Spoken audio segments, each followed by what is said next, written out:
What is going on, gentlemen? This is Sir Yeetus.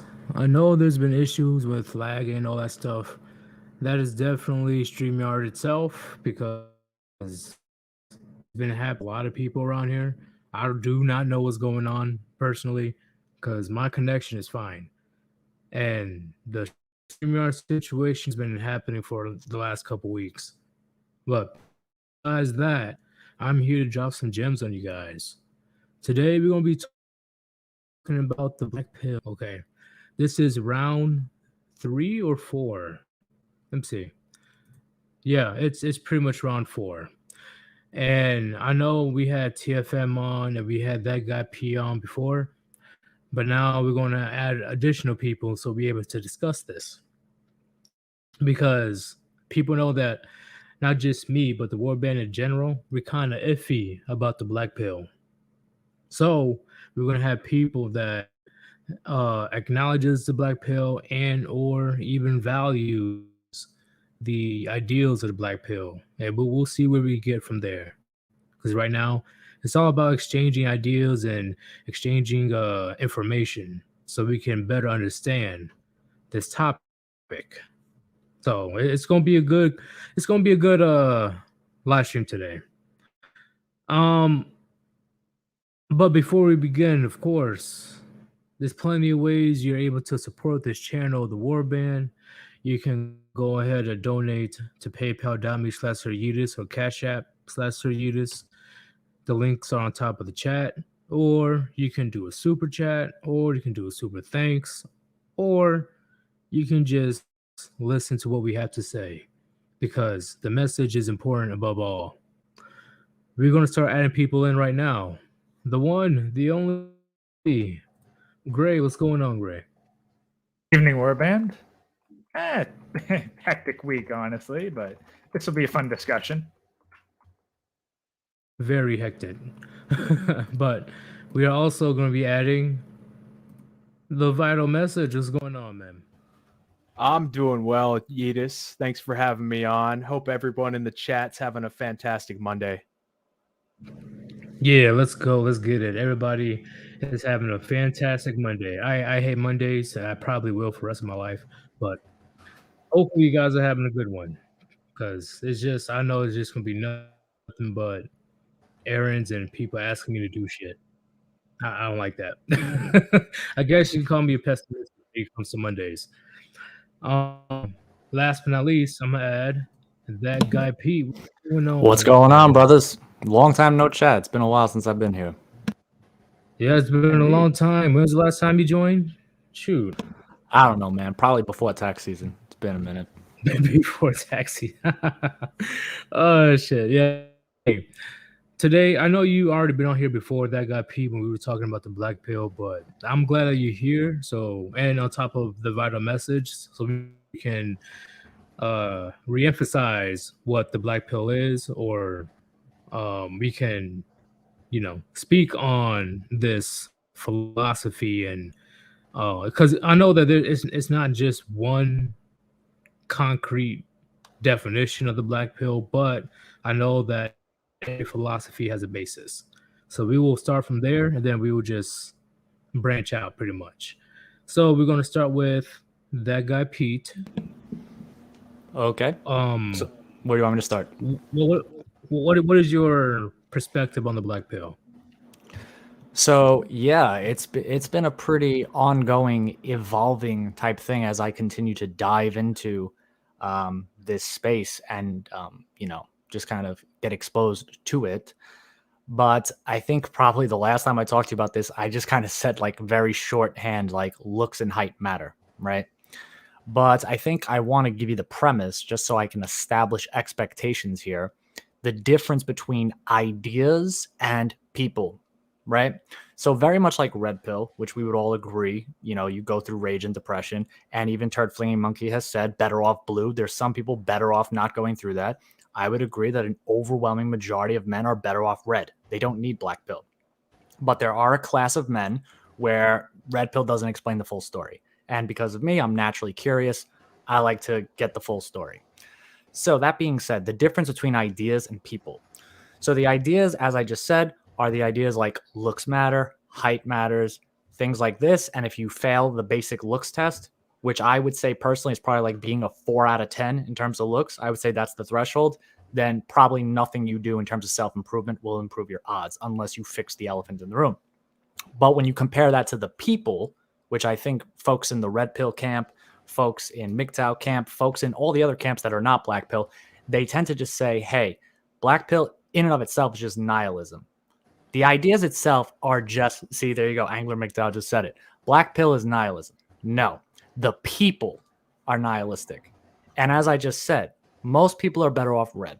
It is very difficult to accept the fact that there may be variables that you cannot control that are fucking up your odds in dating.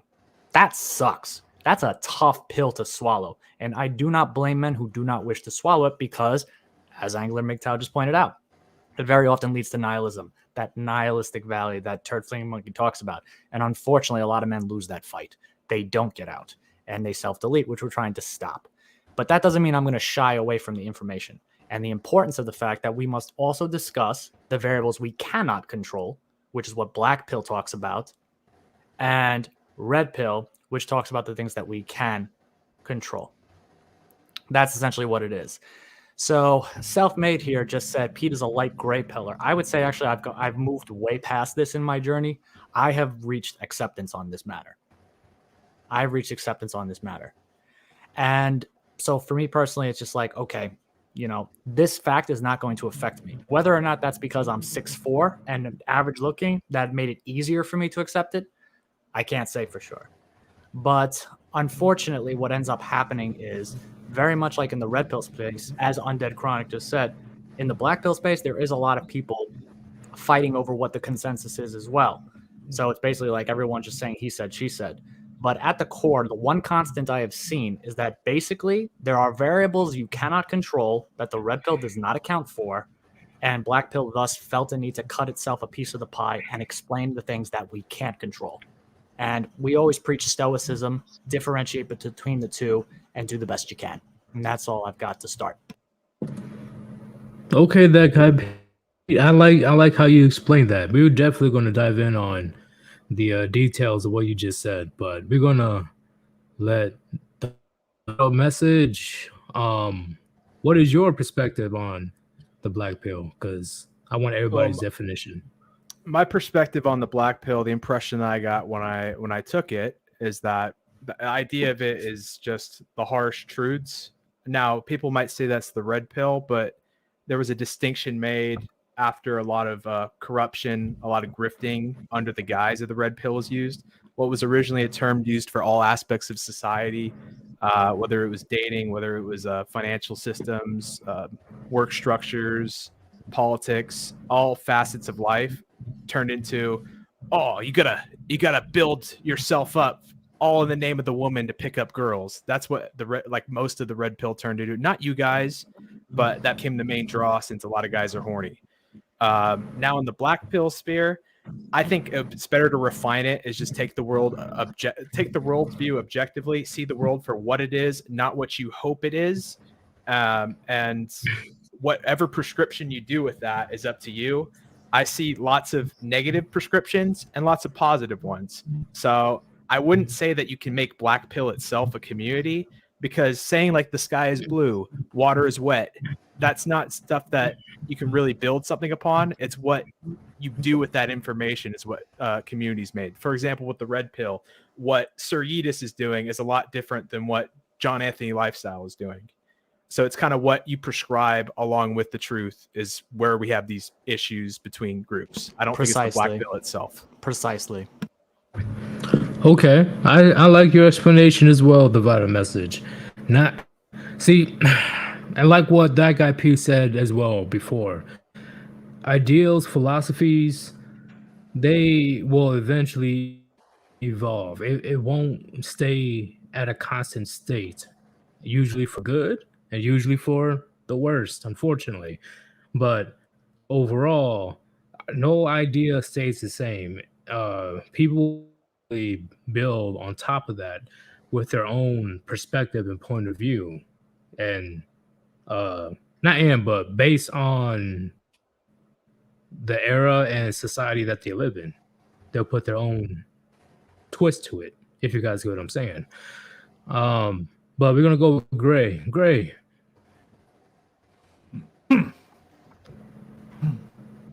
So now I definitely haven't been as involved in the Blackpill side of things as the other two.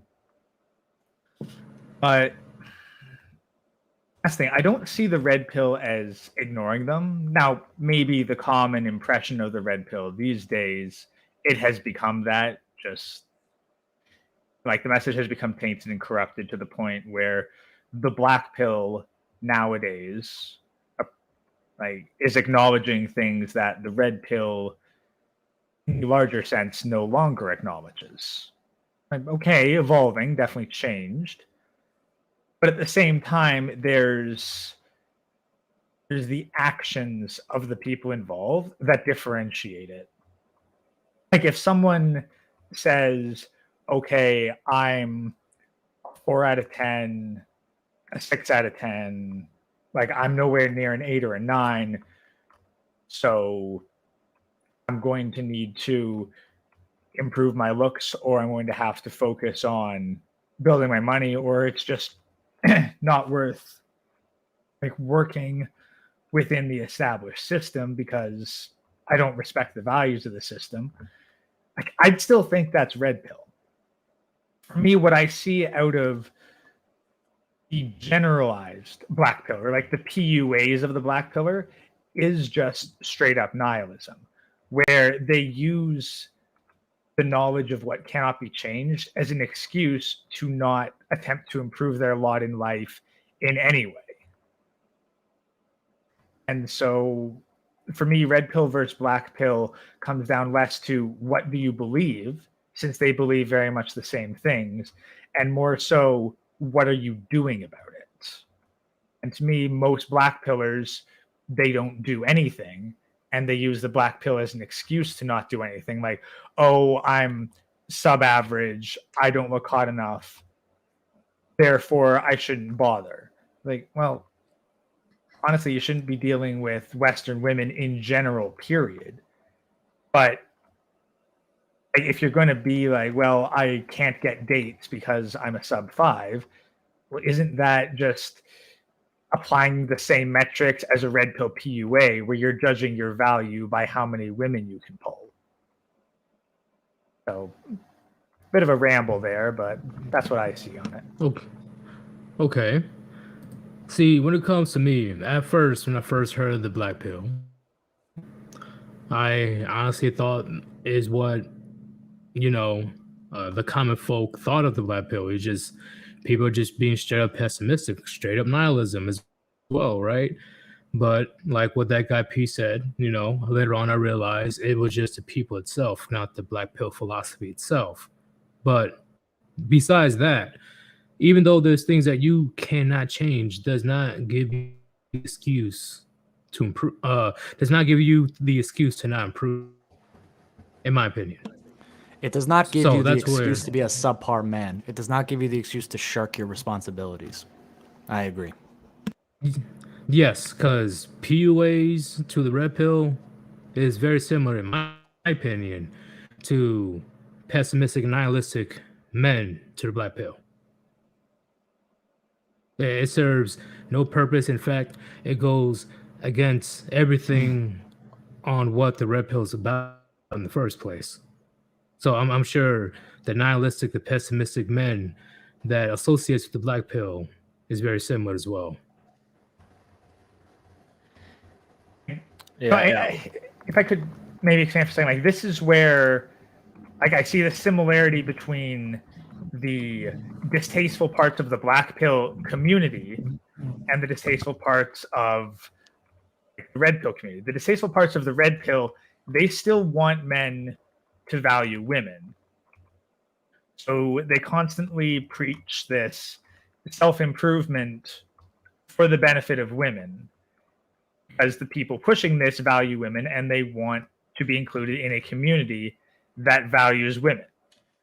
Whereas the black pillars, since they're not about building themselves up in the larger sense of the community, all they can do is tear people down and encourage others to give up and continuously be pessimistic, be defeatist, because they're not going to improve themselves.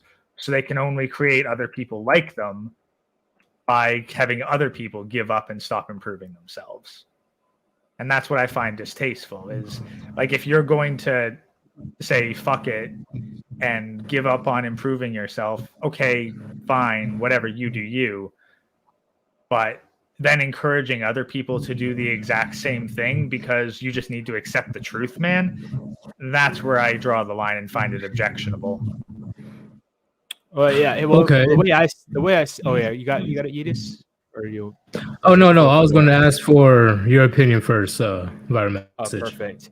Yeah, on that area, I'm against the idea of saying that there's a black pill community because everyone's just added their prescriptive philosophy to everything.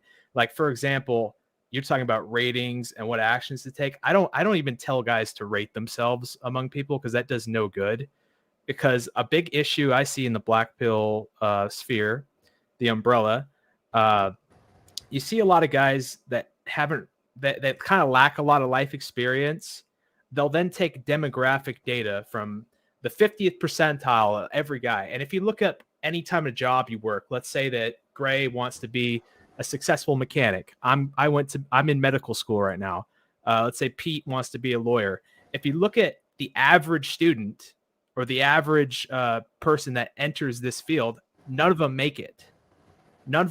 So the chances are you have your own unique advantages and you have your own unique disadvantages in whatever aspect of life that you're not assessing. You need to use the real world, how people react to you. And if you're talking about dating, you need to look at what skills do you have in terms of what career you want to pursue. You need to take the world's data over what's in a textbook, over what you hear wheat waffles say. You need to actually take the objective truths that you observe based on your deck, because you're the only person with that deck. No one else on the planet is holding the same hand as you, so it's your job to pioneer your own path and personalize your goals around how the world reacts to you. Okay, what about your opinion, that guy Pete? Okay. I mean, I would say if you want to talk specifically about whether or not there is a community, it definitely exists. I mean, it's just that, again, a lot of these... I wouldn't... do you mind? I'm sorry to interrupt you. I'm just going to clarify my point. I mean that, like, the way mine is, I don't label my channel a black pill channel. I call it an autonomy channel, because my idea is I tell guys to treat the world like their lab using objective truths from the black pill. And then... and that's a prescription that I'm prescribing. And then I try to bring on people from different backgrounds and share their stories that might work with some of my viewers. If one doesn't work for you one week, maybe the next guest will help you out. Sure. A guy like Wheat Waffles, for example, he's telling guys to, if your face doesn't look like this by a bunch of plastic surgery standards, no woman's going to like you. When really you could put that to the test. Like you could try it on the large scale and your odds are going to be worse, but everyone, that's using the 50th percentile on every aspect. There's niches in certain there's always going to be a niche that someone likes. You might fall into a niche every once in a while. You don't know until you figure it out for yourself. Like if you realize no one you're attracted to likes you back, that's when you're like, all right, let me readjust my plan if I want to be dating. True. And I'm telling you that there are a lot of people in this community that they went through a lot of trial and error and it just didn't work out. But a lot of those guys admittedly are subpar. But I've been reading the chat the whole time as I listen to you guys. And Island Hermit makes a good point. He talks about how a lot of the people in the black pill community, it's what we would call failed normies. These aren't men where like they fail the looks test. They don't, but they just sit there and say, well, it's my looks, I'm 5'8", so it is what it is. I'm not 6 feet tall. It's over. But the reality is a lot of these in the black pill community, one of the things that I kind of pick a bone with is that they use online dating data a lot. The problem with online dating data is that you only have looks to go by. So we don't have anything about voice. We don't have anything about pheromones. We don't have anything about like you making out with the girl where major histocompatibility complex is being exchanged. You don't have any of that on a dating app. But when you go out into the real world and you actually talk to a girl, again, there are non-physical things that can make up for the fact that maybe you're not the Chad. But yeah, sure, he cleans up on a dating app. But again, who cares? Like, because like, I'm assuming most men here, they have a high enough IQ that casual sex on its face, it might cut it for a while. But sooner or later, we were all looking for something like companionship at some point before we became aware of this information. So, I mean, looking at it, I would say there definitely is a space. There are a lot of failed normies in that space that, again, just telling them like, oh, you're a nihilist and this, that, and the third, that doesn't help them either. Because the way I look at it is I'm trying to pull you out. In fact, on my channel, there's an entire playlist called the White Pill playlist, which basically is like, all right, you've accepted red pill, you've accepted black pill, because I don't believe it's red versus black. I think they exist in tandem. There's just all these things going on in the world at the same time, and you fit somewhere in this mess. And what I do on this white pill playlist is I say, all right, these are all the different ways the world is looked at. These are the things you should concern yourself with. And then it's up to you to decide. Like you said, you're in the lab. It's up to you. Because I don't think there is a one-size-fits-all prescription. But what I will tell you is that the black pill, at the end of the day, very much like the red pill, it's just information. What you do with it, that's different. Some people get stuck in rage. Some people get stuck in depression. Some people accept it and say, fuck this. I'm going MGTOW. This is my life. We're going to live on my terms. And then there's people that's like, they're going to be like, John Anthony, like, oh, I'm just going to go bang 1,000 girls. Maybe that will heal whatever it is I'm dealing with. It doesn't work, obviously, in my opinion. But there are some guys that they like spinning plates, and that's how they like to live their life. And I say more power to them. But what I am telling you is, at the core of black pill, all they want you to acknowledge is that if you fail the looks test, unfortunately, it's going to have a negative impact on how society treats you. And if you're like stupid good looking, it's going to have a very positive effect on how society treats you. But for most of us, we're better off red because we're just average Joes and plain Janes just walking around. And if you just go out and talk to people, you're probably going to be okay. That doesn't mean we should just sweep this black pill stuff under the rug and just act like it's not there. Like height doesn't matter. Like, are you kidding me? How many times before we struck fresh and fit from the records, right? How many times on their podcast did they say, oh, I want a guy who's at least 6 feet tall? How many times have you heard that? That is a core black pill right there. Yeah, height. Absolutely. Yeah. Do you mind if I interject there? Go ahead.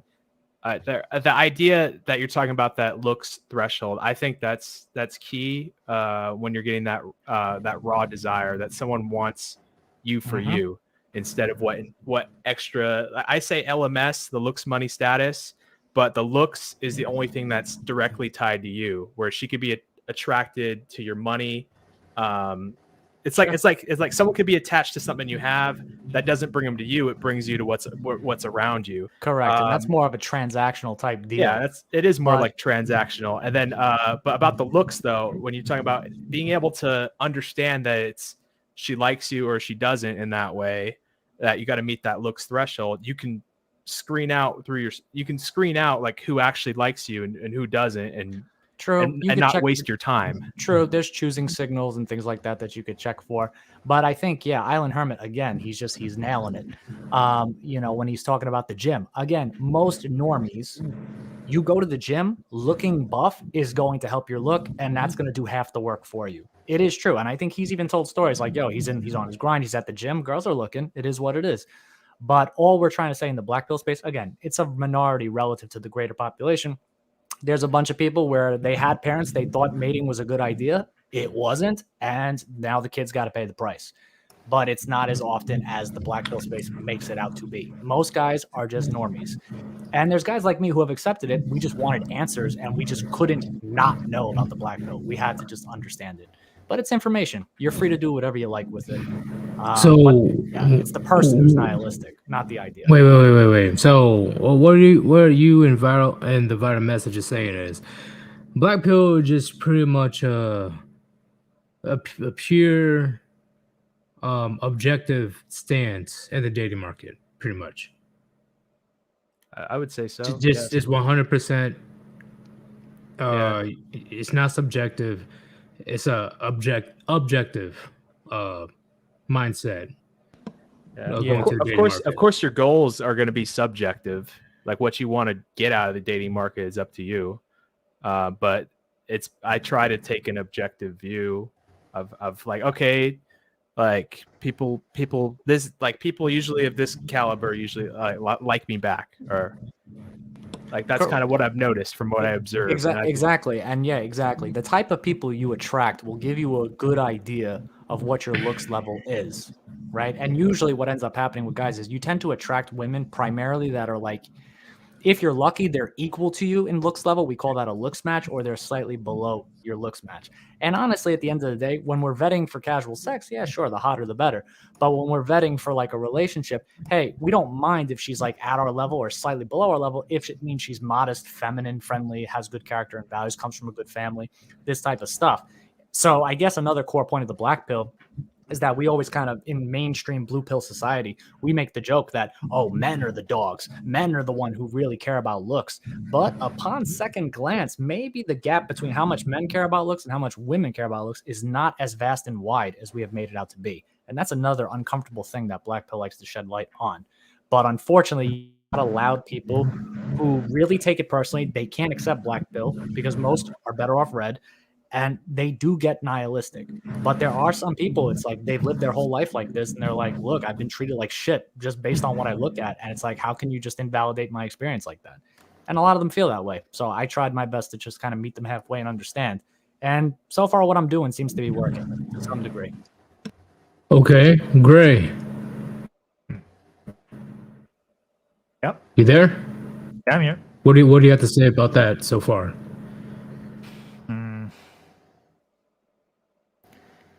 I mean, smoking on like the information's not wrong, but that's the thing. Like the black pill, it seems hyper focused. Like it's not that the black pill and the red pill are separate things.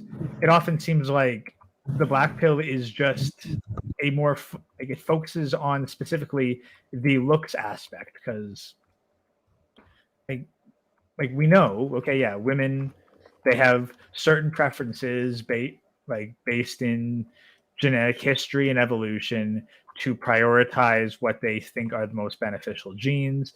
Then there's also various pressures by society on top of that.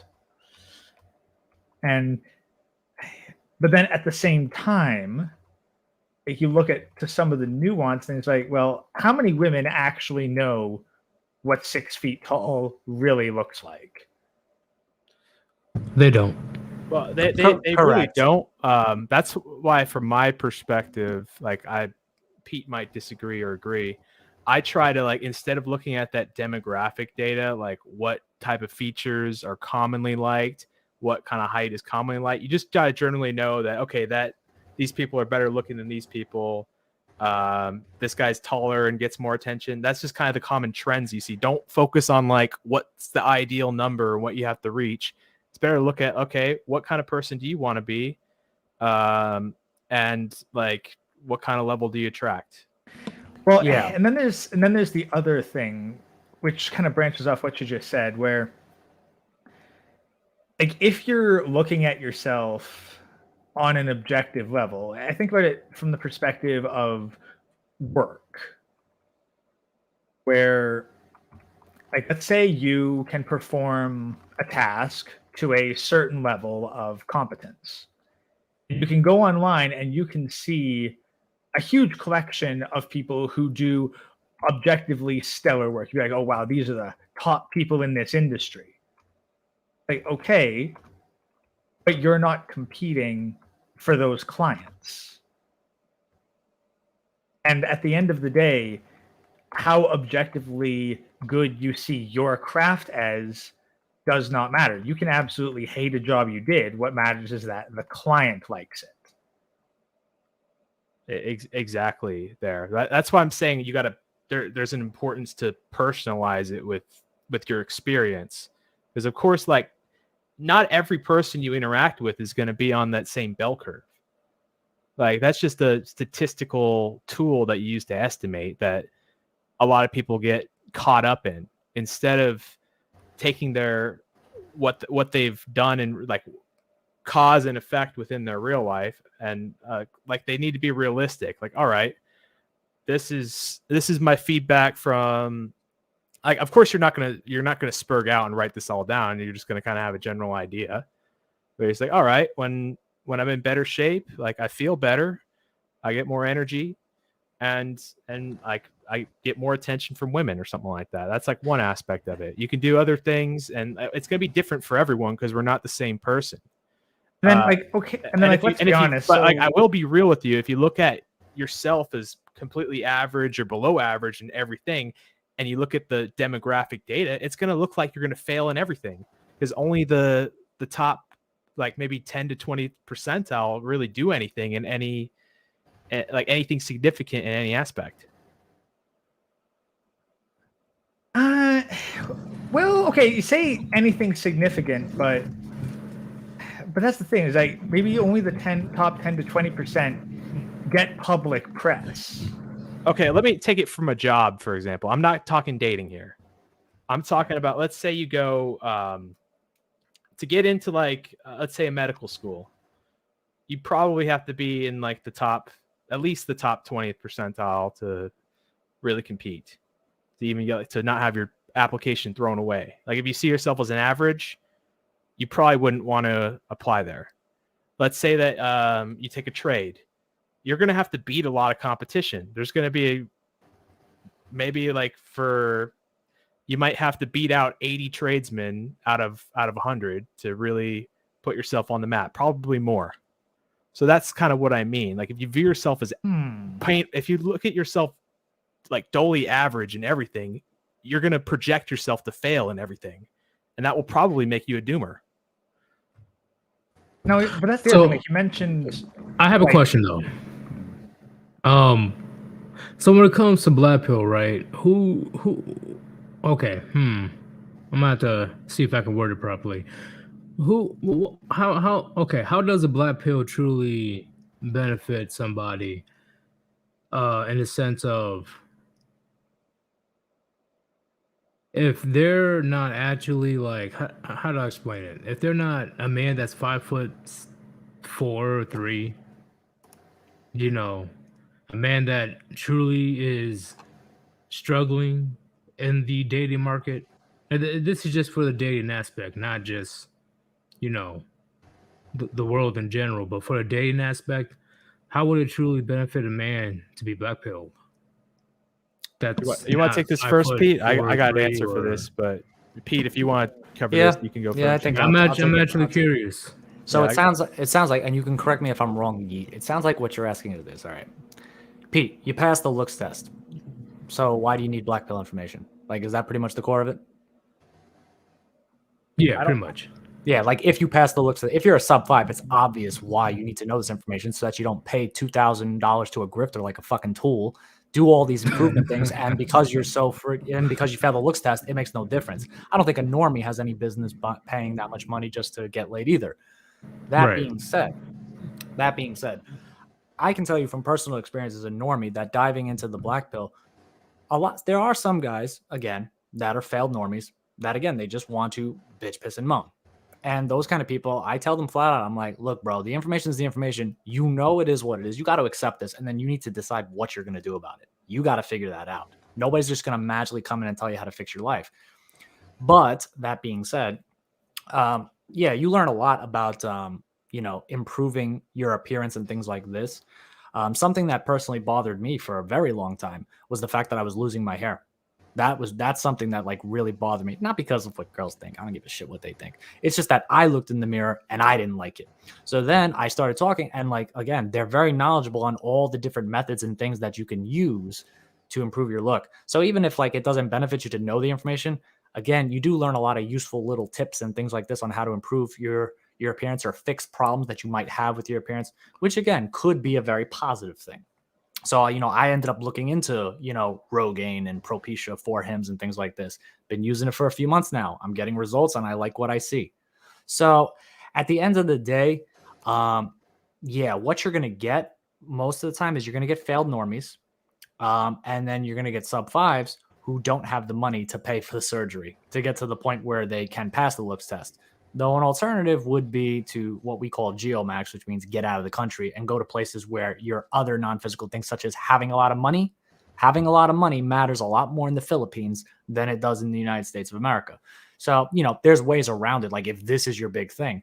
But on my personal take, my idea is like, bro, why are you making box the center in the first place?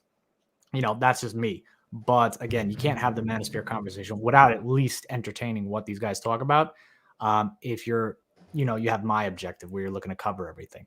But the short answer, Yeet, is that a normie is most of the time better off read. They don't need this information, but there are gems here and there, and you can take what's useful and leave the rest. All right. Okay, I agree with your answer. Oh yeah. Can you repeat your Oh, question? you want the question? Make sure. Yeah. So pretty much, how does the black pill benefit the average person? Pretty much. Okay. Yeah. I could definitely benefit. I definitely benefited from that, and I consider myself kind of more on the average side. The way I see it is that you get clarity in some areas. The idea is that you figure out where you're, what options are available to you and what options aren't. So let's say maybe you were like, let's say if you're dating, you're shooting out of your league, or you're like, you keep trying in one area, you know when to move on and when to effectively like stop trying to quote unquote game her or what you'd see. And then other areas you find out like about the laws. You check within your ability. Like I kind of see it as no matter what I do, like no matter how much better looking than I am than a girl, how much she likes me, I don't think I can match. I lose all my leverage once I sign a contract with the government. So I find that legal marriage is not out of the equation for me. You get clarity and you save your time when you keep trying for things that are unrealistic. The term "it's over," which has been bastardized in my opinion, it originally was supposed to be like, oh, you're chasing a delusion. That one aspect is over. Not your whole life, just that one area you're entering. Let's say you have your 5-foot buddy who's trying to make the NBA. I'm sorry, brother. Like, unless you're like some freak guy that can jump super high and you're close to Muggsy Bogues in athleticism, which is elite 0.1 percentile, it's over. You're not going to the NBA. How about you work a trade? How about you go to how about you become a doc or do something you like? That's kind of how it is. It's clarity is what you get when you're chasing something that is delusional. So you don't become insane by making the same mistakes over and over again, expecting something to change. Okay, I like that answer. I like that. Gray, do you have a response to that? You got a rebuttal? Well, I think that's where that's where I think it gets kind of interesting because like, using that example of the NBA, someone gets depressed and goes like, "Oh, I'm 5'2". I'll never get into the NBA." Okay, my question is, why do you want to get into the NBA? I just use that as an extreme example. Oh no, but I think that's the same thing. It was like the world is full of people with unrealistic expectations. Let's keep unrealistic expectation. But the thing is, I think that a lot of the time they get so caught up in what they think they need to do that like, they put the wrong thing first. Like, okay, so it's but I see box for example. Like, you just want like once you get it, like because if your objective is just getting box, that's not particularly difficult to get. Yeah. Like, if you got a bit of money, like you can get box for the night. Okay. You got box. Now, yeah. Like you got the box. Then they're like, well, no, I wanted to feel loved and valued and cherished. It's like, but then why are you looking for that in a woman? Like, that's not something that, like if the black pill is going to acknowledge that women have preferences for looks, then at the same time they've got to acknowledge that, by and large, like, women don't love you the way men think that love works. Love works that way for men.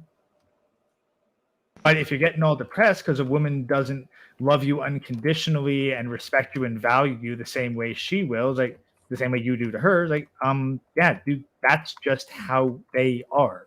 Correct. And a lot of guys get stuck in that depression phase, and that is the nihilism. That's what it is. And then there's plenty of men in this chat here that would agree that men, by and large, at least when they've accepted it, that men are seen as human doings, not human beings. And it's like, well, what can you do for me? Even if a woman says she loves you, that's just shorthand for you do something for me that makes me want to keep my wagon hitched to you. We all understand this. But again, a lot of these guys, what happens is, again, they get stuck in that depression because, again, the black pill, like the fact that like things you can't control could have a negative impact. That's tough to accept for a lot of people, especially when it's really close to home. But as Island Hermit said, most guys, it's like, no, they're going to be fine. They're just bitching, pissing, and moaning. But it really depends. It's case by case. I would say case by case. Depends on what the goals are, for sure. I think unconditional love is an unrealistic expectation, no matter what you are, because there's always conditions. It could be she might like how good you look, for one thing. She might like your money. She like the biggest one. I think motherly love is probably one of the strongest forms of love, and that has the condition that you're half her. So there's always conditions to love when you see it. And even then, motherly love, like there's enough examples that make motherly love. Good. It's like, is it really motherly love because you're half her, or is it motherly love because you're a retirement plan? That's another area of to consider. Yeah, that's possible, but I see both. I see that both. Yeah, like that's the thing. I'm not gonna dive into every little nook and cranny there, like unless like I'm trying to like find answers for other people. I'm still trying to figure out my life, what I want to do, what I want to build. That I'm gonna take data strictly about myself, and then I'll share my experiences, but it's definitely not going to be plug and play for everybody. I would say for sure, if I was trying to build a family, I'd be focusing on what I'm building. Like in terms of the woman, the trust would be the most important thing, and like competence as like a parent, because that's what you're built. That's what I'd be building towards. What do you have to say, Gray? Yeah, but that's like where I point to, okay, the way to get out of it is to recognize why you want the thing so badly. And if they're like, well, I want love, companionship, and affection, like, okay, accept that you're not going to get that from a woman. Pick something else to get that from. Like, fine. Like, I really don't. I don't think you're gonna get unconditional love from anyone on this planet, man. Correct. No, you're not going to get unconditional love. But a lot of these guys, let's check this. How many of them have meaningful male relationships, like actual good friends that they can depend on? For me, I have a few, but not many. But you're not black-pilled. I got a few. That's true. A lot. I've noticed that too. A lot of folks in the black pill, they also struggle with maintaining social circles, which does lead to another realm of discussion that's relatively new in the black pill, this idea of neurotypicality versus neurodivergence. I notice a lot of people in the black pill community, they tend to be neurodivergent, which means that, they might be intellectually brilliant, but socially they struggle very much with making friends, maintaining friends. And I think that's what really hurts them. Because maybe you would think like, oh yeah, maybe it is box. But then again, I think I see where you come from, Gray. Maybe it's not box. Maybe it's just companionship. And you can find that in friends. And they won't, take you to divorce court if things don't work out, which, that's nice. No, I agree. I think I like what you're saying here. It's to be honest with yourself and what are you actually looking for is what you're saying. Because a lot of guys lie to themselves and say that they want one thing when they really want another. That's what I think what you're grasping upon. And correct me if I'm wrong. No, like you more or less got it. Like, I think a lot of these guys are looking for something in women that isn't there because they've been sold a fantasy. And while they might be able to accept that, well, women will prefer this kind of look and you're not going to get the kind of relationship you want because you don't have this look. Like, that's the thing. They're using the excuse of, oh, I don't look good enough as a way to maintain the idea that the fantasy of that ideal storybook relationship still exists. It's just not for me, rather than the harder to accept truth that no, it's not true. It never has been true. It's always been a utilitarian lie. And you need to look completely elsewhere for it rather than chasing something that never existed in the first place. I see. So you think they're setting the bar too high of what a relationship should be? Yes, I think that they're stuck in a fantasy. So that like everyone's guilty of that at some point. So they're putting up a fantasy that no one can achieve and saying that they can't achieve it because of their looks. Is that kind of what you're saying? Okay. Yes. Yeah, I could definitely see that. And a big part about these guys is that it's kind of tough because you can't like just tell them, hey man, you're delusional. You have to like kind of the way I respond to it, because like a lot of people don't respond well to that. So I get what you're saying, and like the way to approach it would be like, all right, what the hell are you gonna do about it then? And usually they freeze up, and they don't freeze. They freeze up, and they're like, all right, let's look at your expectations. You think it's reasonable to get all these things in general? Like, let's say you're quote unquote Giga Chad. Do you think it's reasonable to get all those things? No. Well, that's where like I introduced the line of questioning for what do you want?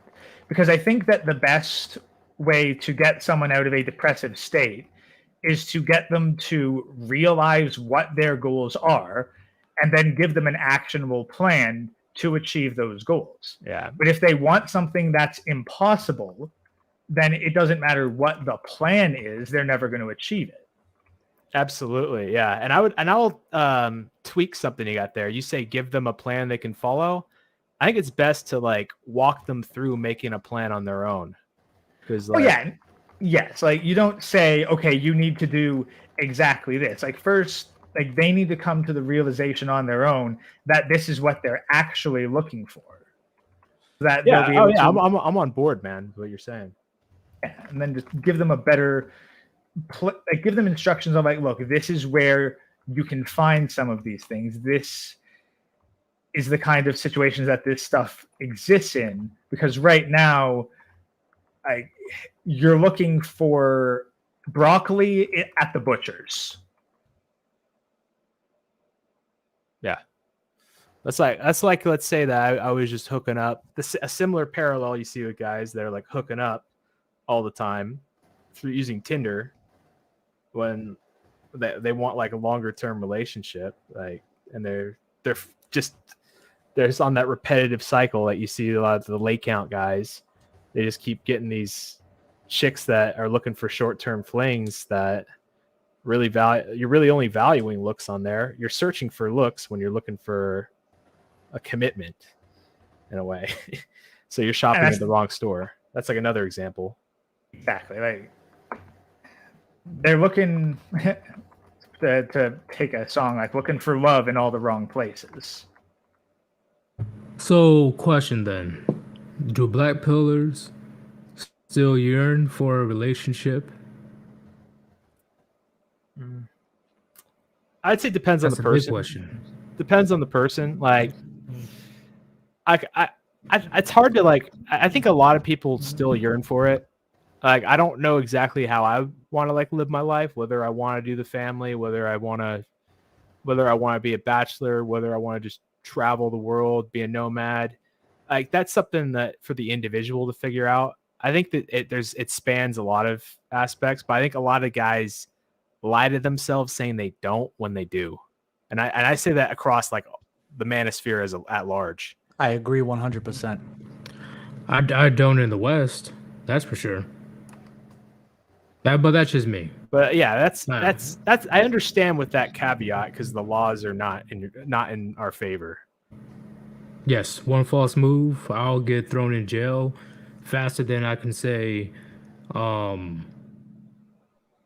this fucking sucks. Like, Yeah, I, but I won't get a chance. So let's just you could like refine it to like what you actually want, and then I would say a lot of people want a relationship in general. They do, but unfortunately, based on the current climate, right, men, we have the superpower where we are able to adapt and overcome adversity and danger. And right now, the state and modern women are the danger currently, or Western women. So, what we do, these philosophies starting popping up more and more. And currently, it's worldwide, saying that the only way we can win this rigged game is not to play. I mean, Modern women, I still they wouldn't. didn't. I still wouldn't even give that prescription to everybody because, like, while it's Everybody, it's no. bad. Yeah, like the idea is like come to the like know like how harsh it is. Know like what are some of the common pitfalls, where some guys are getting screwed, where some guys are messing up, and then figure out, okay, do I want to take this path? And then it's like completely on you, and you can realize, all right, I got myself into this, so I can get myself out. Oh, that's the main point of my channel. Yeah, I can't stop you as a man. Do what you want to do. It is what it is. But before you do, I want you to be aware of what's actually happening and not listen to your weak ass father and your devious mother that just wants to feed you to the slaughter solely so they can have a grandchild. They don't care about you dealing with the consequences. I'm just putting it out there. But currently, do you guys have time to take a few callers that may or may not have a disagreement? I'm game for whatever. I'll take a couple, then I'll go back to the steady grind. All right, man, too easy. I'll get you right now. All right, I'm gonna send out the invite right now so you guys can call in if you want. And before we continue, if you want to support your boy Sir Yeetus or the Warband, you can go ahead and click on the links on top of the chat to paypal.me/Sir Yeetus or Cash App/Sir Yeetus. You can do the super chat, you can do the super thanks, whatever it is, it's your choice. But as long as you're here listening, that's all that matters. And then let me spam this right quick. God damn it. Hopefully the people that call in actually has a disagreement. Yeah, no kumbaya. Yeah, no kumbaya shit. We're trying to get a actual discussion. Oh, I already got one. I know he disagrees. Okay, you guys ready? Everybody's ready? Yeah, let's do it. All right. That guy Pete Always. and Gray, you good? Yeah, I'm good. All right, let's go. All right, carry on. So, for what you guys are talking about the black pill, I disagree with you. I believe completely different from what I've seen in serving around most areas of the manosphere, of whatever we're going to call it. So yeah, I just seen a whole different side from it than you guys have. How so? Most of the people I've seen, I might as well just call them simps. They're simps that found out about what happened and they got upset. They said they can't become better because their looks, because their behavior, because I have autism, or I'm not that good looking, or I'm not that athletic. They have so many different problems. And the end of it is just they love pussy. They just love women so much that they found out they can't do it, and they get upset and they start hating on themselves and they start destroying themselves, and like it's self-destruction. After they find out, oh yeah, I can't get my dream of having a wife and a family that will love me and care for me, even if I'm not the perfect person. It's like, nah. People don't love you and care for you just because you're you. And that just destroys them. Hey, I'll stop you right quick. Hey, what's going on, QB? Interesting live stream you had a few days ago with the vital message. That was very interesting. But I definitely need to check out your channel as well. I noticed that you have a few videos, so definitely expect that to happen. I'm gonna be spamming your comment section. But that guy Pete or the vital message. Do you guys have anything to say about that? I do. Yep. I just want you to notice, carry on at the very beginning before you explained everything. Notice you said the people, not the idea. That's it. Well, even the I Dare is not special. I've seen and heard that I Dare in different communities. Even communities that are like, I'm gonna be honest, I heard that I Dare in Blue Pill communities. So Correct. But just I don't understand. You just understand that the core idea is Blackpill isn't a justification for you to be a piece of shit. That's not a core tenet of Blackpill. The idea is, regardless of where you heard it, just the idea, and that's what they subscribe to. What they do with that information, aka nihilism, seems to be the bone that you pick, which I agree with you. We Well, should pick that bone and help them accept it so they can move on and catch up to the rest of us. Well, information doesn't really make ideas as people. Like, you can say all that stuff because everyone can get this information. It depends what you do with it. And if enough people do a certain action, that makes the community and the idea of Black Pill.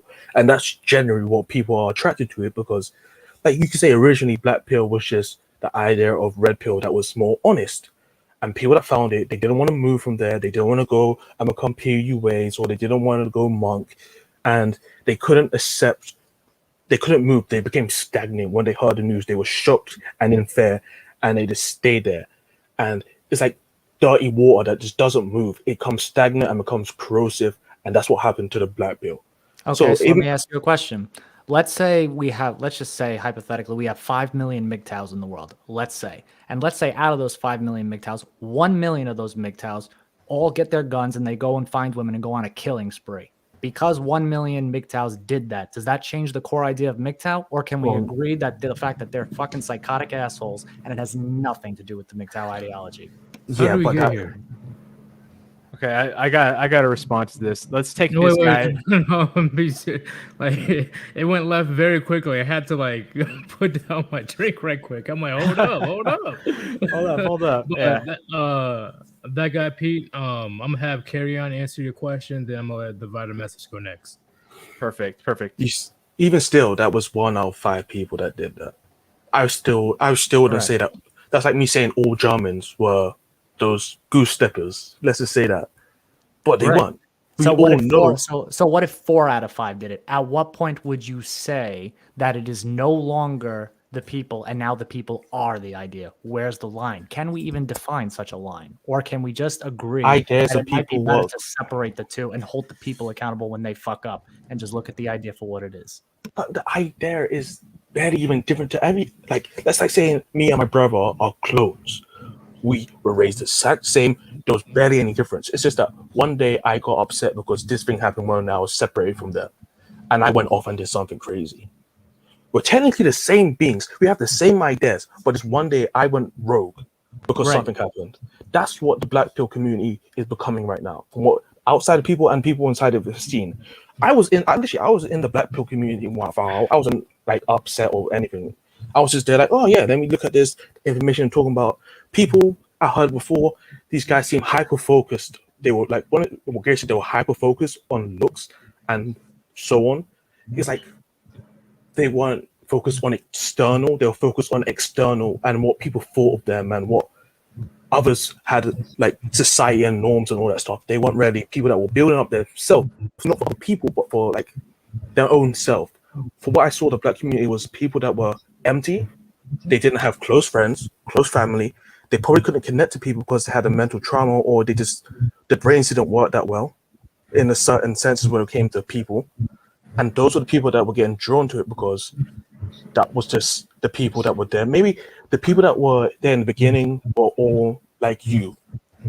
But after a period of time, the largest mouths were these people that were just doom and gloom. And they started to draw more of the people that had like-minded sentimentalities and ideas. And that's like the Black Pill community that people see is the image of someone that has given up on life to the most drastic degree when it comes to relationships with people in general. not just women. It's like it seems like people in general. It's like, oh, you have this look. I don't want to talk to you because you're gonna look down on me. They could be people that were bullied or stuff like that. You know, carry on. We're going to touch on that in a bit. I'm gonna have a whole I'm gonna have a whole segment on that after I get a few calls in. I'm gonna talk about that. I've got What's a up, couple Greg? things to kind of expand. I got something to. Well, about, this is a bit about of the a scenario, but if this is specifically about this, yeah. Go for yeah. it. Like for example, Chronic abandoned the red pill label once he saw it getting filled with grifters and PUAs. So Yeah. whatever percentage of the red pill is now PUA, that's the tipping point where the label of the idea needs to be abandoned. I agree. I did the same thing. Even though I always do the daily dose of red pills, doesn't mean that I'm red pill. You know, it's just something to introduce people like, hey, you know, daily reminder, don't trust these hoes. Yeah, but So- I'm just gonna say this. I don't believe in the idea of pills and groups. It's just that I have this information. I believe this. This is my opinion. The pill stuff just seems like external stuff that people get, like people made to feel like they're in the community. It's branding at the end of the day. In a sense, it's pretty much labeling an ideology. That's it. And then people that are like-minded start to come together and create a community. But at the end of the day, it used to be about the MRA stuff, then eventually formed into Red Pill. So I guess thing if the black pillars who aren't nihilistic but just want to focus on it's primarily about looks and looks matter. Well, I've heard looks pill thrown around. Like there's already sub definitions and sub factions being bandied about to dissociate from black pill. So it's not like it's a brand new concept to abandon the idea once the message has become corrupted. I agree, Gray, but the vital message, I know you have to go soon. You say you had to study. What did you have to say? Yeah. Okay, let's start from the very beginning of your example of what you've observed in the black pill the black pill groups that you've seen. If the core tenet is looking at things objectively and looking at the objective factors, they took the objective truths that height matters, looks matters. We don't know to what degree. We hypothesize that it's more of looks than other things, but we don't know the exact composition. They took that objective truth and they took their those guys, they took their limited experience and then their limited failures in their life, and then they came to the conclusion that literally nobody in the world would find them attractive. That's not objective thinking there. That's not logical thinking. And they think that everything, and then they also tie their whole life's purpose to getting a woman, which turns that into their whole life, which is a really horrible space to be in. I like that what you mentioned about dropping the label. I personally dropped the black pill label on my channel because the black pill should just be one thing you take what happens in your life. You start to look at things more objectively. I wouldn't define myself by that. Like I ate eggs for breakfast today. I'm not an egger. I it's just something that happens in your life. I wouldn't let it define me. It's like what actions you take, how you act with this knowledge should define you. Your morals and your actions should define you a lot more than just one little bit of knowledge that you get one day. Okay, I definitely agree with that. Carry on. Do you have anything to say about that, or what's up? No, that's what I agree with that in every sense of the word. It's just that the people I meet that I guess to say the black pill that I've met is just a really dark blue pill. It's like the night sky looks black, but it's actually blue. Yeah. And like if you're gonna get into the people that go deep into the pills, there's different they're like subcategories that you can colloquialize away someone's thinking. So instead of explaining fully in thorough detail, you could say, oh, that aligns with this school of thought. That's kind of where the pills are. Like, while it can be cringy at times, I could see the purpose of it. So, like, I think Exactly. someone has described exactly what you're talking about, and he's actually backstage right now, hold the truth hostage. He calls that the gray pill, and has a couple different shades of that. I like to try to look at the individual case, what their goals are, and have them adjust accordingly, what it is. But that is kind of a quick jump start. We're like, hey, you're thinking along this school of thought. So it's like Christianity in the end. It's just people found one general idea that started. I wouldn't say into crazy. I wouldn't say that that's making a religion out of it. And I have seen some people have a religious. No. I'm not talking about how it's a religion. I'm just saying how people have Christianity came from generally believe that if it came from one source, and after the sources passed over the world, and it changed over generations and decades, different influences, and now there's like 500 different flavors of Christians around the world. I think that's just the natural progression of any Of ideas. Of ideas, Yeah. in general. I'm not saying it's unique to Christianity. I'm just saying it's the most, like, how to say it, documented case that we have. Okay. Because we got a lot of years on it. The vital message. What do you have to say to the Warband? Because unless you want to stay when I invite Hold the Truth hostage. I just want to say thank you for having me on. I hope this kind of added a little bit more context to the Blackpill. How it's not a united movement. There's lots of different pools. I like to see it as like just the harsh realities, and I don't. If anyone's trying to make a community out of it, they're projecting a prescription that may or may not have worked for them onto other people. So keep that in mind before you start taking advice from people online. All right. I agree with that. No disagreements. I agree with that. Yep, seems legit. All right. Same, no disagreements. Have a great All right. evening, The vital everybody. message. Thank you for joining, man. It was very interesting conversation. You definitely add a lot of insight on what the black pill is, and not just going crazy on me. Say you don't understand, like you can't handle the truth. Well, that's I think that's why you invited me. That's why you invited me on, because you like we're trying to understand, and I'm trying to. I had you on because I'm trying to understand what your philosophy is, and the more we compare notes, the more we can figure out what works to us as the individual, and I think that's the way we can all win when we talk. Yep. Bingo. We need more sensible conversations around the world more often, but yeah, you know how people are. But hey, thank you, and definitely have a good day, man. Hey, thanks for having me on, Yeetus. Cheers. All right. And cheers to everyone in the Warband. Cheers. Cheers. Puniti. Unity. All right. Carry on. You stay, because I think we have Yeah, somebody I'm staying. that's actually a black pillar. Yeah, I'm down staying. Or gray. Sorry, I don't think he's black. He's a gray pill. Hold the truth hostage. What's going on, man? You there? No? Yes, no, maybe so. What's going on? I think I might have put it on Nixon's channel. Oh no, he's not. I can't hear you, man. I'll take you out for now. If you're able to get the sound working, let me know. All right, next person. Angler MGTOW, what's going on, man? Hey, Yeetus, Gray, Pete, Carry On. How you guys doing? Doing good, man. Amazing. All right. So, what is your perspective on the conversation?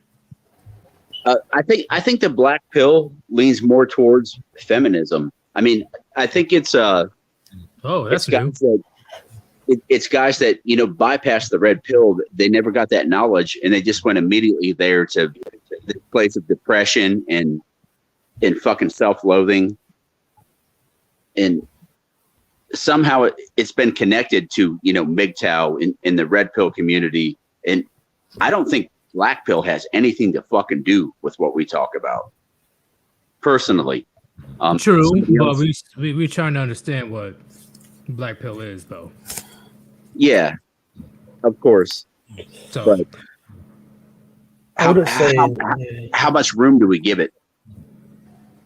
it depends on what information that they give us.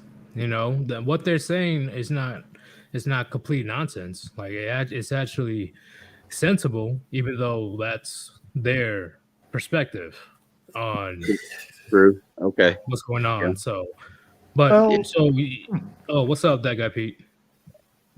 I didn't say anything. no, Oh, I've got it was something. great. God damn it. Okay, great. Okay, no, this is actually where I think it kind of comes to labels and Yeah. branding and gatekeeping. So, unless we are going to identify as Blackpill and have Blackpill channels, it's really not our place to define what Blackpill is, nor to gatekeep it. Okay. But what about when it starts to infiltrate and maybe cause harm to the actual message that a lot of us are trying to put out? Well, that's the thing. Angler MGTOW, you're labeled as a MGTOW channel. So you can point to certain ideas from Blackpill and say, this isn't MGTOW. And that's gatekeeping right there. With the Warband, Okay. you can straight up say, this aspect of the Blackpill, that's not the Warband. Like if a black pillar uses MGTOW or the Warband incorrectly, then it's time to stand up and say no. And I that's don't where care. I don't care who stands by what, as long as it makes sense. If it doesn't make sense, then I'm just gonna call you an idiot. But based on what that guy Pete and the Vital Message has been explaining about the Black Pill, I can see why they stand by their not ideology, well, philosophy. I can see why they stand by Black Pill. Great. yeah.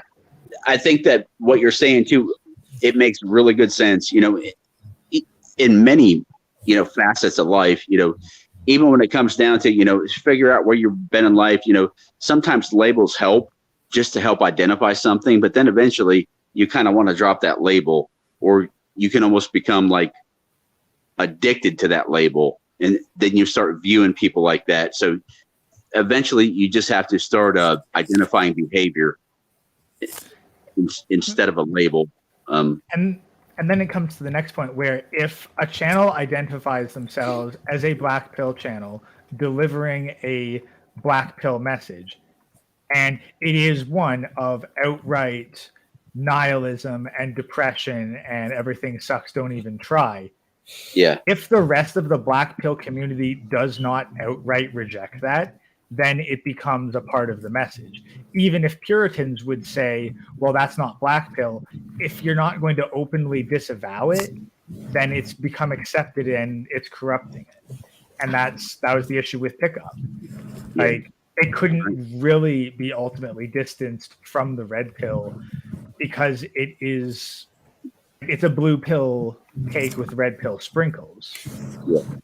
So instead, you have to separate yourselves from it and leave the host to die. Well, I can say like for Blackpill and Pickup, I can say they both have their own benefits. I've been in like both of those communities for a decent amount of time, and I could say like at one point I was almost emulating them to a decent degree. So with Pickups, that I don't see them as all dangerous or like corrosive. They have elements to them that are good, as long as they're telling you not to watch. Like if they're telling you to go out your way just for women, because I am seeing some pickup artists say, "You're not doing this for women. You're doing this for yourself. If you get a woman, that's a bonus." And they say that it's like, okay, I don't believe that women are all there is to life, but I'm going to tell you how to get a woman. I was like, okay, I look at this when I was younger. I was like, and after I went to the Black People community before that, I was like, yeah, what you're saying is true.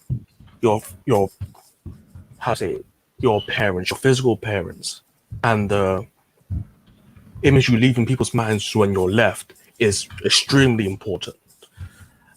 And you can't change that. No one can change that. Even people say, I'm going to see you in a different light. They will always see you as a physical creature, and they'll try to separate you as a mental creature afterwards.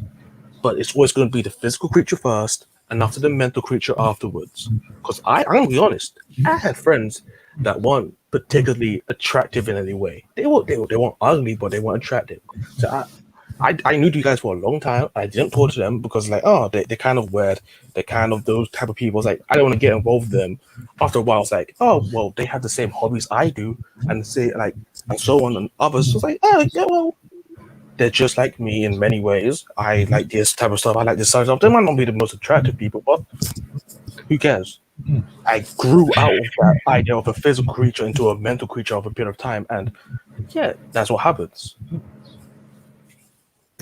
All right, I see what you're saying, Carry On, but everybody stay here. I'm going to add another person that's actually disagreeing with you, Carry On. Let's see. Let me add. Hold the truth hostage. What's up, man? What's good, man? My sound working? Yes, I can hear you loud and clear. Oh, all right, word. Cool, man. Thanks for opening this. The thing is this, man. What most guys are, the black pill is very simple. It's literally seeking solutions without attachments and emotion. Let's be honest here. You're in America. We know what the laws are.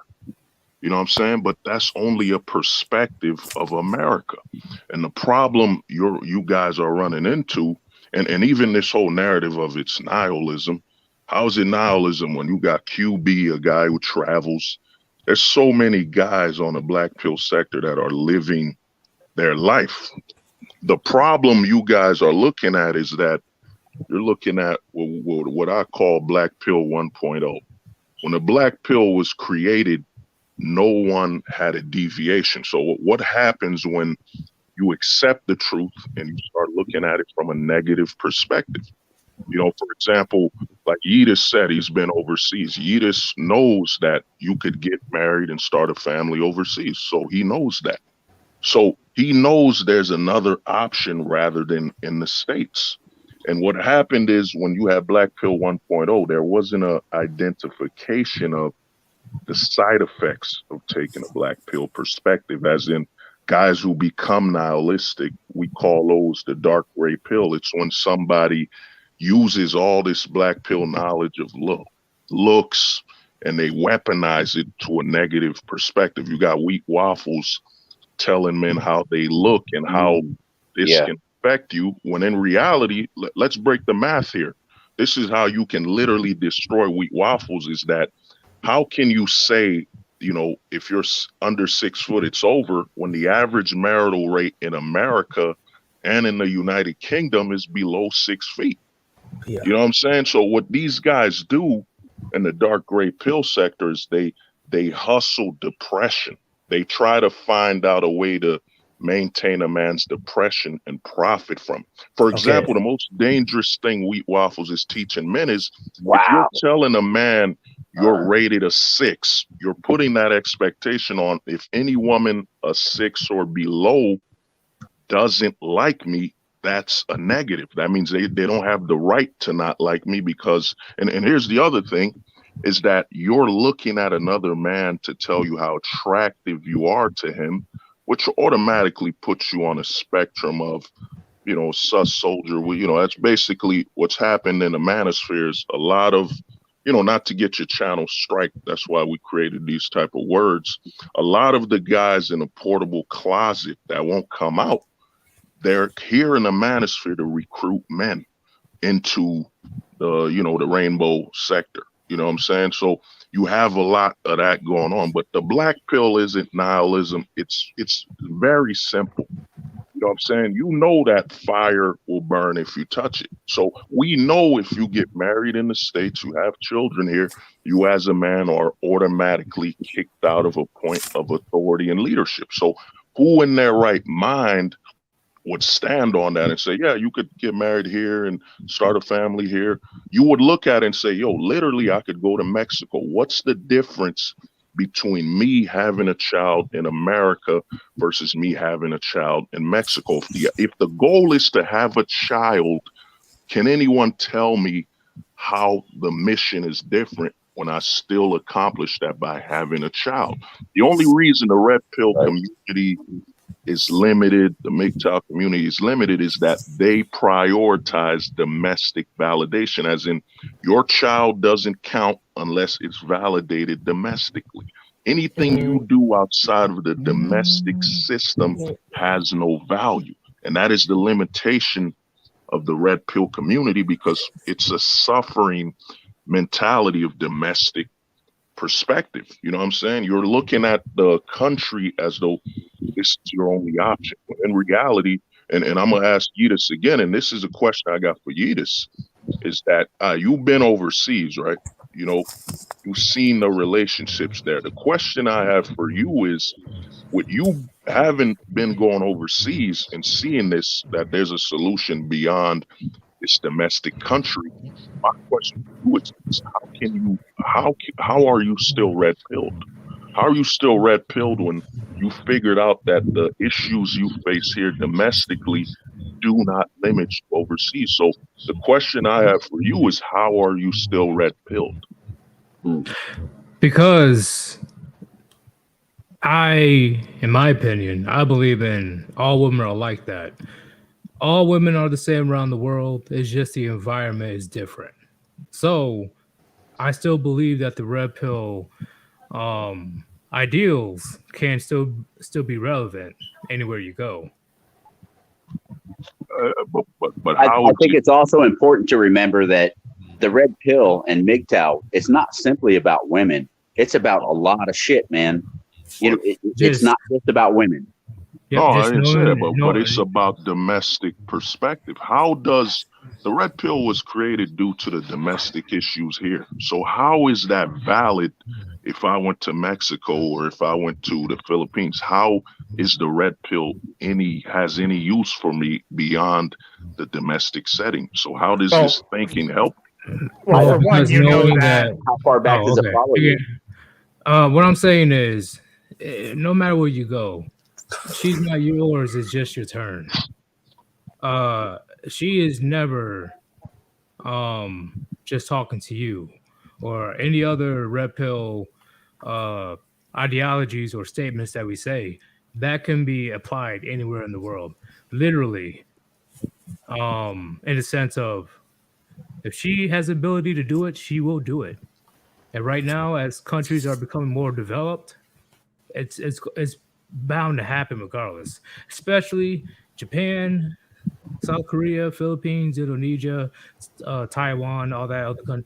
They are still similar per se to the same women in the United States. So the difference is they don't have the same laws to screw us over.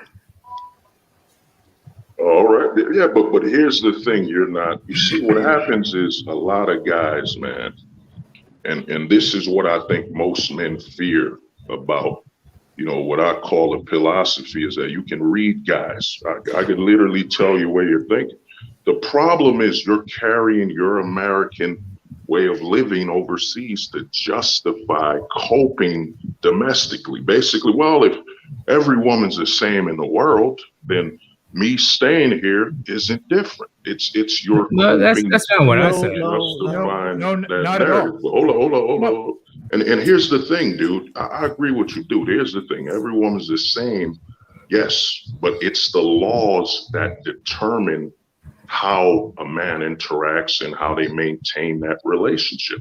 So if all the laws in the Philippines don't apply to the same laws here, you know what I'm saying? Of course, a woman's an individual, just like a man. You know, you could argue, she could say it's just her turn. You know what I mean? If you live in another country where the man has more authority, he could be with her one day and leave her the next. At the end of the day, a woman and a man are individuals. Even in the best legal system, there's still cheating, there's still domestic issues, but there's a lower scale of it based on the legalities. The problem you have with the red pill sector of the manosphere is that guys are so domestically entrapped that they're willing, and I hear this a lot on MGTOW, red pill, we got to fight to change the system. How do you change a system in one man's lifetime when there's over $1 trillion corporations, the government? How do you change this? You know what I'm saying? You I can't. don't want to MGTOW say it on YouTube, but what what's up, MGTOW Ray? is advocating to change the system. Dude, I've been on. I don't want to call no names, but I've been on a page, and I've been on Yes. multiple since I started. Some guys are Okay. saying we need to. In fact, you know what is it? Some guys put that scenario. We need a war. We need to go to combat. All this BS. When in reality, bro, we're in the land. America is not even fully domestic. You literally have this country having bases all over the world. Actually, we're global. Your dollar is worth more in certain countries. The food you buy comes from other countries. So the narrative of maintaining this domestic entrapment is what has made the red pill and even MGTOW obsolete. If you know the legal matters here aren't changing and there's other opportunities, why won't you go for it? You know, Okay. you're going to have to give somebody else some talking space. You're saying a lot, and yet that's a lot of info to take. And yeah, I think I'm sorry, whoever. Okay, so who has to talk next? Hold up. Who has I to talk can. next? I can. What's up, So- carry on? Everything you said, I can say the same thing for Black Pill. Literally everything. Everything, like, oh, you said the Black Pill 1.0. Like, yeah, you might say that that's where the Black Pill was in the beginning. It's still there. It's not like it's changed. There might be a few people trying to separate from that, but still, the core of Black Pill is just nihilism. You can be your own offshoot of the information that you collected from Black Pill and trying to break away, and you try and, like, that's what you do. You came to a place where these people were self-pity, and you found the information that they were giving, and you took that information and you tried to form your own kingdom from that information and cast them away. That's what happening with the situation right now. Also, the way how you said that red pill is only domestically, no, because there's a lot of people in the red pill say, hey, you can go to different countries, but be careful because you're a foreigner in that country, people are going to look at you differently. That is always going to be the truth. You are always an outsider when you move to a different country, as long as you're not born there or have family members from there. Even if you have family members from there, you still look like an outsider if you're not raised there and you don't look like the people that are there. Because there are people that go to different countries. Yeah, but Hey, I'm gonna stop you guys right quick. Give me a one second. more thing. But dude, if I go to a different neighborhood, let's say you're Middle Eastern, if you go to a certain community, they're gonna look at you differently. Hold on. And the other thing is, if you don't educate yourself before you go to a foreign country, whose fault is it that you handle when you get there? That's on you, man.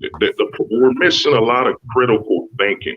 It's always, okay, you go here, this is going to happen. There's no critical thinking, the middle of the ideal. If I go overseas and I don't educate myself on how that culture operates, whatever happens to me, I deserve it. I set myself up. You know what I mean? And people looking at you differently. We're in America where you go to certain towns, you're gonna get it. I could go to a Polish community right now where most of the town is Polish. They're gonna look at me differently. Do I care? Not at all. You know what I mean? Okay. This I is see what you're literally saying. America, man. But hold up, I gotta say what something do you real gotta quick. say? So thank you for the generous donation, JR. He has a quote for me. Life advice. Hey, how can I talk to women by which I can treat them poorly to where they chase me? No one ever taught me that. Go Shura. Hey, that's true. Also, I'm gonna be adding another person. Oh shit! All right, more people. Well, Angler, actually. Sorry, I'll shut up. No. I'm trying to figure out. It might be a shit show. God damn it, my neighbor's fucking knocking.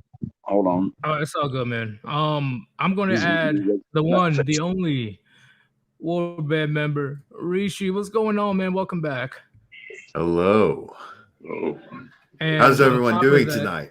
the What's going mushroom on, man. Rishi? It's good. And on top of Brilliant. that, I'm going to add I ain't going to. Tony I ain't going to. Bruno. What's going on? Get your fucking pussy ass out here and No. hang out, motherfucker. I ain't. Hold on. I'm on a Hey, live stream. I'm gonna shut myself off here. On a live stream. Yeah. Like I was last night when your drunk ass couldn't. Just Probably. Say hi, Richard. Can you move? There you go. Anglo, not. Anyway, Tony Bruno, what's your perspective on this current conversation?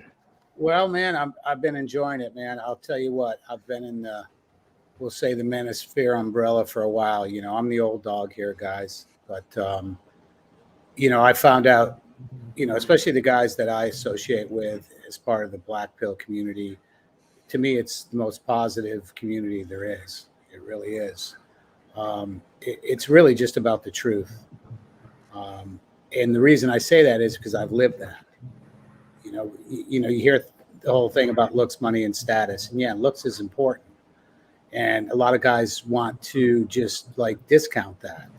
And I don't think that's fair because, you know, when you talk about looks, money, and status, let's be honest, what would you rather have? And it's not all about women, believe me. But if you would want to have a woman attracted to you, wouldn't you rather have her attracted to your looks? Because that's really organic, natural, that's primal. Money and status is really, to me, is like it's like second and third place, let's put it that way. So, you know, I don't agree with everything in the Black Pill at all, but I do agree with most of it. And I think it's the guys that I associate with, I think it's all positive. They're just looking for solutions. And I think that's important, you know. But yeah, you know, the whole conversation I've been listening for a while is really good, man.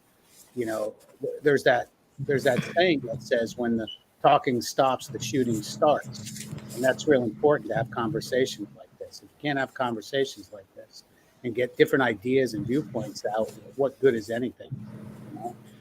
Exactly. I definitely agree with what you're saying, man. I'm going to answer this question right quick. QB, has Yeetus done pay for play? No, I have not. But I don't disagree with Not people yet. doing it. Rishi, what the fuck? What the fuck? But no, I have not done that. On the pay for play thing, you know, my opinion is if you don't have to, why would you? Exactly. I never had to do that, ever. Yeah. But me either, so. yeah, if you believe or, you know, you deem that, hey, you know, might as well get that quick, easy fix. I don't disagree with doing that. I personally don't. If you want to do that, go for it. But I never had the need to do it. So yeah, I'm the same way. I mean, I don't have anything against the guy that does it. I don't. It's not part of my lifestyle or philosophy at all. You know, I mean, make sure it's legal. Yeah, I mean, you know, hold the truth. We kind of joke about it, but he called me gray pill only because I do think that it is possible to have a healthy relationship. Okay. But as long as the man is leading and the woman accepts it, if they don't accept it, what I was saying is that the damage is already done. Move on. Period. That's the problem. Yeah. Yep. Well, look, if you agree with a good, you know, because what happens with the black pills, man, fellas, that I have to take jump out. 80% or agree with it, and at that point, you're no longer a red pill because the problem that happens with the red pill. Ain't no problem, man. Peace out, English. Well, once you jump into the black pill sector and you can agree, and I agree with Tony, this is that every man has their choice. Some guys will understand there's solutions overseas, and some guys will ignore or limit the solutions to cap it domestically. And what happens is the gray pill sector is you'll have guys that agree with some of the black pill, but won't fully go it, you know, so they become gray pill, and it ain't negative.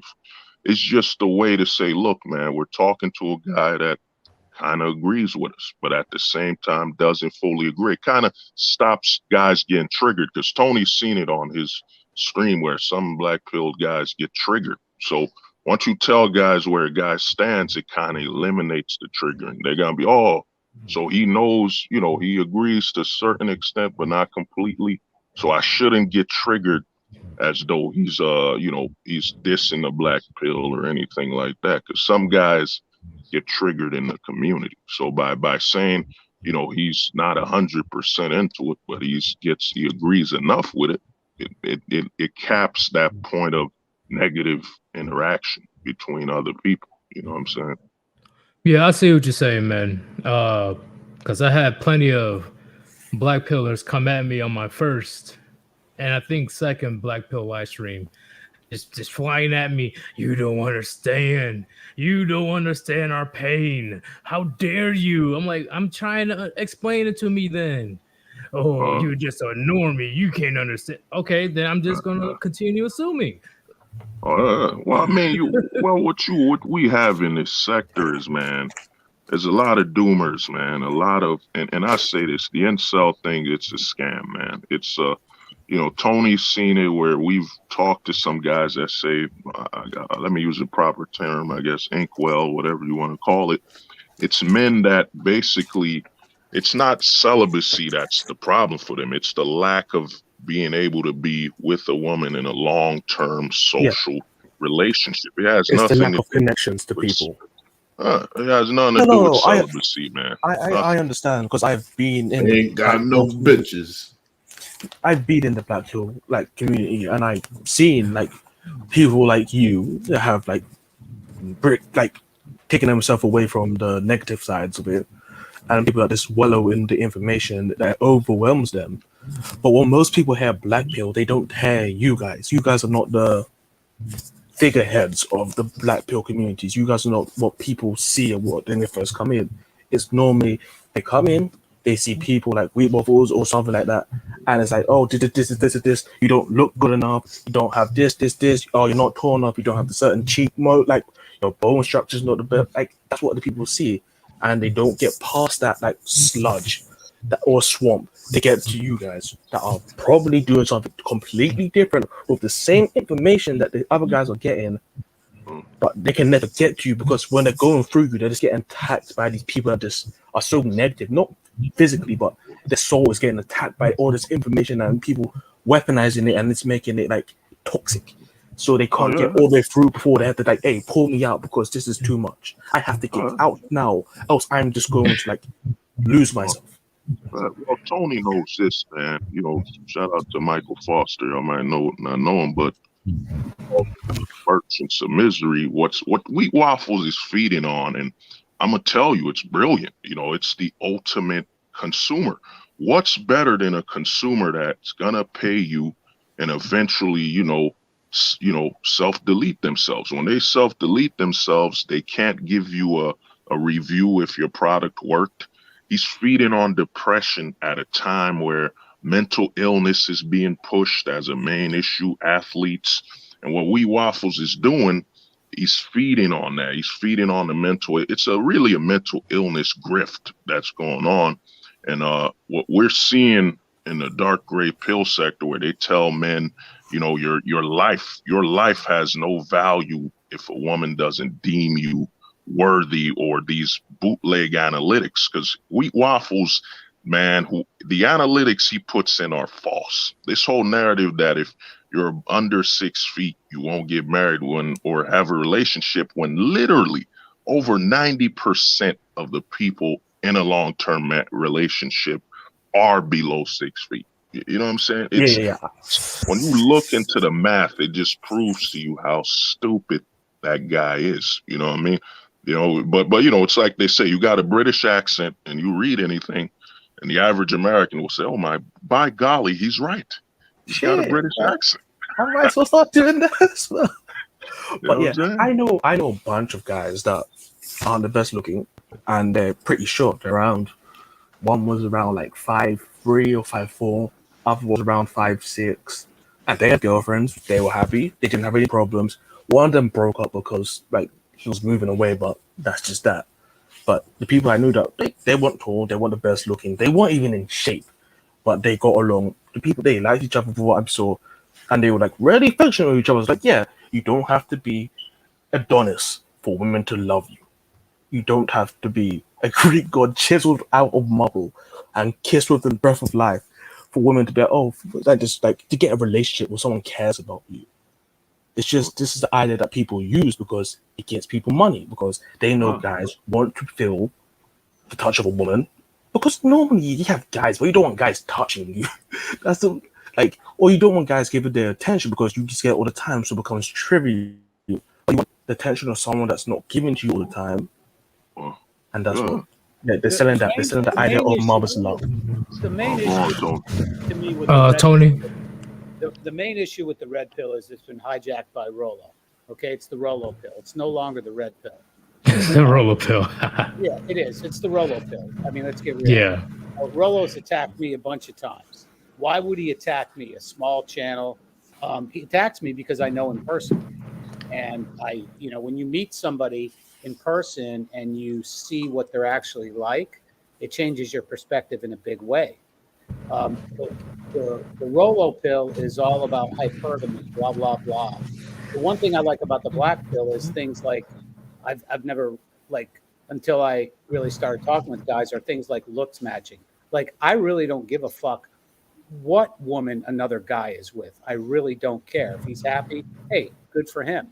And the issue is with the Rolo pill is they're telling you, and a lot of these PUA guys, you can, I don't like saying out of your league, but you can get this woman, you can get this one, but you can't. So it puts guys in a disparity, and it's a bad place to be. There's nothing wrong with looks matching. Looks matching is, and I get it too with social media. Women are way over validated. I understand that. A big fat pig can go on any dating app. She'll have as many messages in her inbox as the hot one, because guys are thirsty. So women's validation has just over the top. It's like stocks. The stock is overbloated, it's overpriced, it's but ridiculous. the product is still shitty. It's ridiculous, but still, the fact that you can looks match, which I think is really, when you go to Walmart and you see two big, fat, happy people. Why is that? Because they look and they're happy. I mean, it's just that simple. So, and the problem, All right, guys. Everybody gives a shit about what woman another guy is with. I could care less. Two things. Hold up. Two things.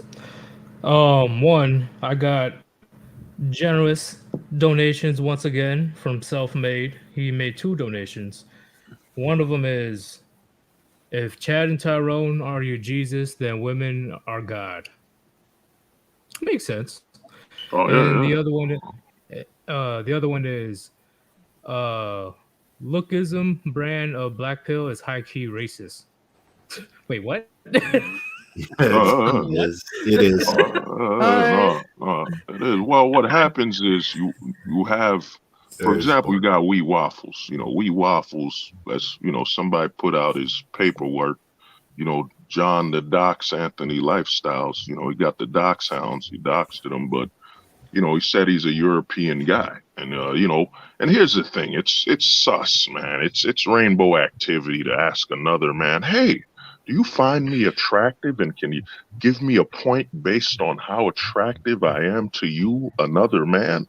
You know what I'm saying? It's not straight activity at all. But the thing is, if you're a European, just like I'm a black guy, whatever, I might be more attracted to a black woman's features than a European woman's features, So if you're getting rated by, and it's already sus activity by a European man he's gonna have certain biases, what I mean? Not that we should even be talking about this, but that's how mentally ill, the so-called inkwells, the doomer sector, and guys who take the black pill. And I'm about to drop something. Me and Tony spoke about this, that on LMS, looks, money, status, one thing guys didn't think of, I got deeper into it, is that attraction equals safety. If a woman's not attracted to you, she doesn't feel safe around you. You know what I'm saying? And this is a narrative most guys will not think about. You know what I'm saying? I've been to a bar here and there. I don't even know the chick. But since she's attracted to me, I just wave my hand, come towards me. She skipped like some rabbit, you know what I mean? And attraction equals safety. And a lot of men want to deny the role attraction plays, because just like many men in the manosphere, I call it crotch watching. They crotch watch Chad and Tyrone. You know what I'm saying? You know what I mean? Right. And in the hood, they would call that pocket watching, but I call it crotch watching. It's the dick. No, and honestly, I'm gonna just disagree with you right there. That attraction equals safety. Before you disagree, Gray, I'm gonna add 2 more people. because they've been waiting forever. I feel like a asshole for making them wait. Shift, Gresh. All right, what's going on? Just listen to the conversation at first, and then let you guys speak. All right, great. Sounds What is good. your disagreement? Because like number one counter argument is if attraction equaled safety, then why do women love the most dangerous criminals and people that hurt them regularly? There's You just said it. She's attracted to him. So if a woman's attracted to, a lot of guys in the manosphere like to bring up, what was that dude who's a super serial killer or something? You know what I mean? Or whatever. Ted Bundy. Well, yeah, Ted I Bundy. mean, they're interchangeable. But They were attracted to him. And here's the other thing most guys in the manosphere don't want to look at is that the male authority has been removed legally. You know what I'm saying? And what becomes the highest level of male authority? It's a dangerous man. A dangerous man will potentially hurt the woman he's with. He will enact his authority. So what's happening with the society we live in is with the family courts and all this stuff where they use male authority, they've only enhanced male negative authority, which is i.e. the bad boy. Because only the bad boy can actually make her feel a male's authority. Like a dude who's a biker or a gang leader, he don't care if he's slapped up. What's she gonna do? This is a man living in a state of hyper dangerous authority, whereas masculinity is strictly linked to danger. You know what I'm saying? I'm gonna say something before we continue. Truth. You guys already heard me say this before. In my opinion, right? Because it has to be opinions now, whatever. Women only submit to power. So what Hold the Truth hostage is saying is facts. All right, go ahead. Yeah, continue. but isn't like it's called hybristophilia? That's kind of like an outlier. Okay, that's when the whole Ted Bundy thing or that Jeremy Meeks thing. I mean, come on, that's not. I wouldn't say it's an outlier. To clarify though, there is also in the Blackpill community what we call sclerophilia, which is attraction to the dark triad psychological profile, which is narcissist, Machiavellian, and sometimes antisocial or psychopath. So you talking about like that one guy that yeeted his entire family? I think it was his 2 daughters and his wife with her unborn child, like literally yeeted all of them, and he still gets naked photos and love letters in prison right now. Yeah. So like my objection is not that the attraction is to danger, but that I don't think they feel safe around men they're attracted to. I think that the safer they feel around a man, the less attracted they are to them. Well, that this is where should we make a distinction between safety and comfort? No, hold on. Yeah. Here's the thing, man. If a woman, what is the first thing she's gonna recognize? Oh, Is the what truth. she sees. Didn't we say though that safety equals comfort? Oh, no, not all the time. I can be She safe with knows something that she's not safe comfortable. with the biggest. No, she knows she's safe if she's with the biggest and baddest guy on the block. well, Because no. whoever, in a Oh, sense go of whoever messes with her is going to have to mess with the biggest and baddest guy on the block. So I'm not saying that's the only reason why she's attracted to that guy, but I see why girls gravitate to the bad boy, especially if he's the biggest bad boy that she knows, like around the area, because they can use that as an influence, right? Because they use the status and power of that guy to her advantage.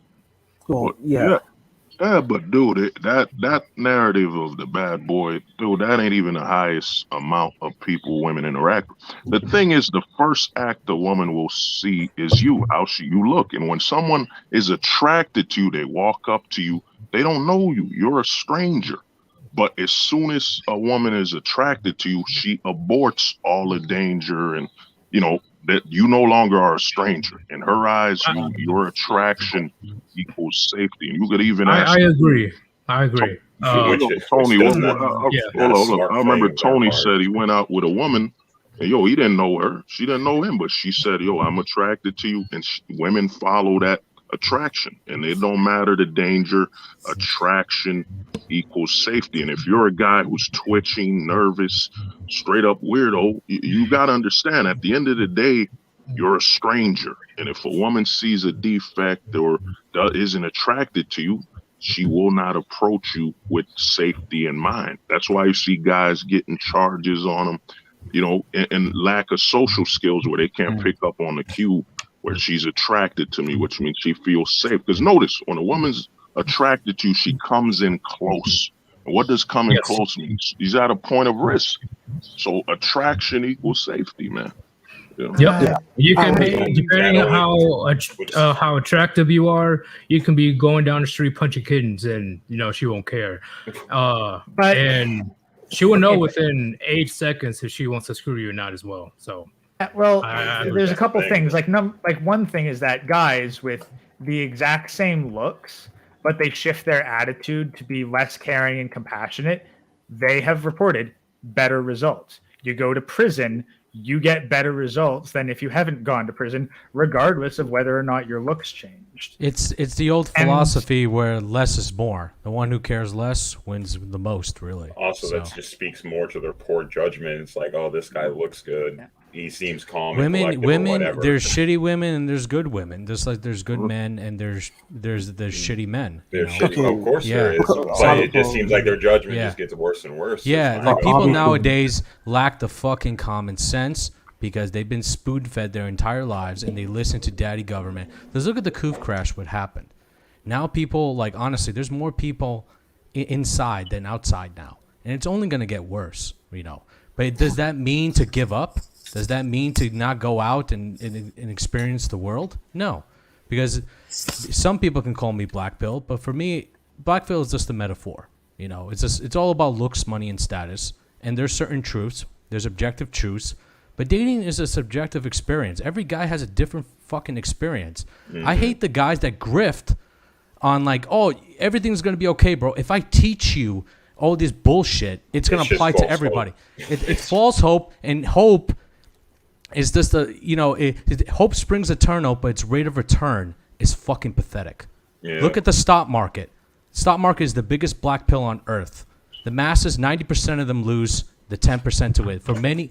For the few to win, many must lose. And I think in life that applies also. So many give in to the negativity because our brain is centered around negative stimuli more than positive stimuli.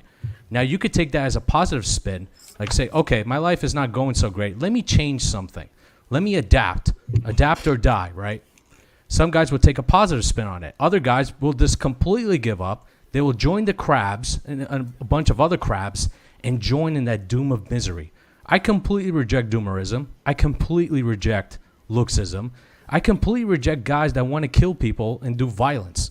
Like, I think that side should be banished. Those are not black pillars. Those are doomers. Doomers, honestly, nihilism. Nihilism is not even new. Arthur Schopenhauer, the philosopher, talked about it. It's complete bullshit. And there's guys that's selling depression and misery. Give me a fucking break. All right? And you know what? To those guys, they deserve to lose. Because misery loves company and stupidity simply demands it. Honestly. Those guys, we have to completely banish them to the shadow realm.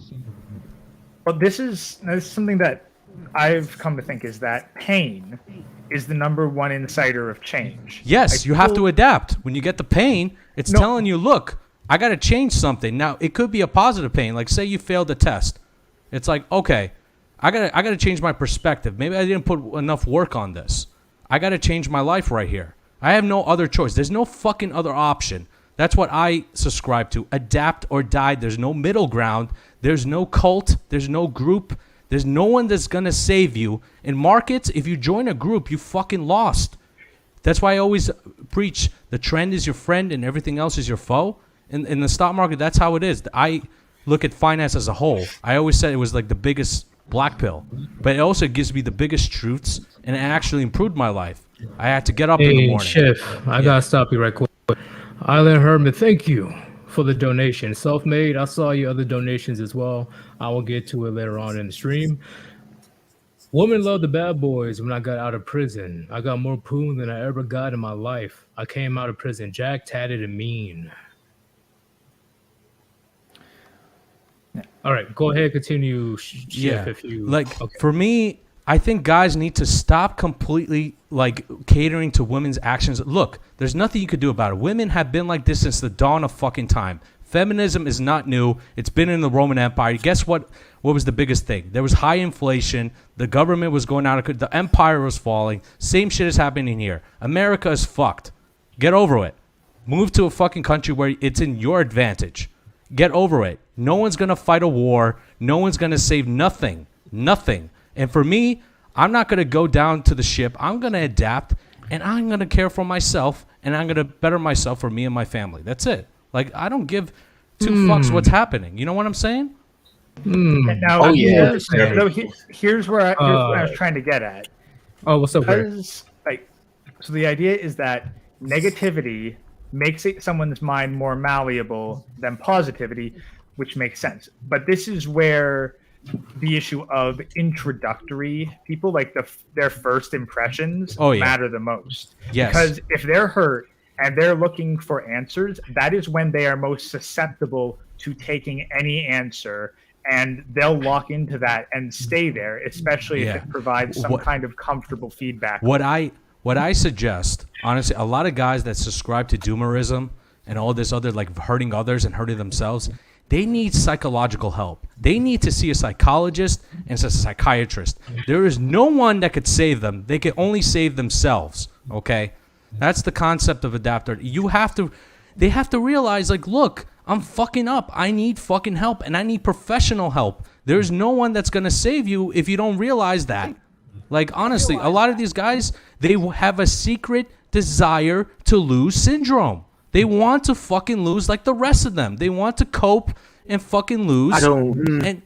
I agree with that. This is getting interesting. Hold up. Are you saying, like, just in general, are you saying that's a majority of men, many men? I say, in my honest opinion, for what I've seen in the stock market, a lot of people, 90% of them want to lose. Because here's the thing with, like, the stock market. If you rely on another person to give you information, or you need another person to actually trade, you fucking lost. You have to make your own decisions, and you're accountable for your own actions. And a lot of guys, they want to subscribe to a group. They want to have camaraderie, like fight an invisible enemy. Look at the Bitcoin maxers. They're getting fucked because they don't realize, they don't respect the market. They don't realize, like, look, when everyone's getting euphoric, you have to sell. When everyone is panicking, you buy. And that doesn't sell products. That doesn't, a lot of guys, they want to subscribe to like an ideology and realize, join a group and say, look, we're fighting, we're doing something. You're not doing dog shit. That's mass psychology right there. Like I would say, but to say that they want to lose, it's putting it a little too strongly. If you're putting it, well, look, the truth has to be told like this because look, so Shift, I got a question. So, do they want to lose, or do they've been that hopeful factor? They're relying too much on that. I say they've been trained to lose. Because look, since they've been trained to lose by the school system. They taught like, oh, everyone gets a trophy. No, you fucking, instead of the saying, look, you fucking suck here. You need to improve. Nowadays, go ahead. It's okay. It's not your fault. It's okay. Everyone wins. There's no losers. Yeah, I wouldn't say they want to lose. But like this is the other thing though, because it's not just the participation trophy generation. Like what I think would probably describe it more accurately is that it's easier to lie to people than to convince them they've been lied to. Oh yes, because they feed on comfort instead of actually adapting. Okay, a lot that's of people what don't I was want going to say. Yes. They rely on that comfort lies that say everything's going to be okay. You're going to get married. No, that's not how life works, man. Life is about survival of the fittest. And the markets prove it over and over again. That's why the top 10% win. They look at doomers, they look at groups, and they fucking laugh in your face. They're like, that's what they all say. Wall Street. They say Wall Street is a dog-eat-dog world. Exactly, and that's how you got to view society, honestly. And that's how I view it. And it gives comfort to me because I have to do whatever it takes to win. There's no excuses. No fucking excuses. So many men have many excuses, and that's why they fucking lose. And what Shut the fuck up and do the work. You know, I agree with you 100% on that aspect because I had a masculine dad, thank God. But I do agree with that aspect of you either adapt or perish. It is what it is. That's life. You can't change that. Absolutely. And I wouldn't say that the people they want to lose. They don't want to lose. That's they're so afraid. No, they have a secret desire to lose. No, they don't know subconsciously. I don't. Yes, they do. No. Well, here's the thing, man. Before you guys that begin, let me stop you right there. Schiff, you getting a bunch of fans in the chat right now, and you got a fan from one of the Warband members. Let's go. Sweet. Yeah, Rishi joins my channel, and we look, I just talk about finance. I talk about mass psychology. Look, I'm not your fucking friend. I'm here to send you a fucking message. Wake the fuck up, because the financial system is just fucking you over. And if you keep blaming women or other shit for your problems, feminism, dude, you're societying to polarization. They want you to think that way. They want you to side a group so that, if you're to subside to drama, then your money does the walking. Your money, I say to guys, get your fucking money. Then you have options. Have fucking options. If you want to go like pay for play, go do it. Who gives a fuck? Who cares what another man thinks? The only thing I don't accept is another man rating another face. I mean, come on, dude. You got to be fucking kidding me. That's a complete fucking joke. And those guys, Wheat Waffles, what's the other guy, Hamza, they deserve to get fucking guttered. Look at Allende. The guy is preaching like how to be alpha, and yet he's stripping. He's stripping on Sizzle Miami. Get the fuck out of here. What the fuck is that?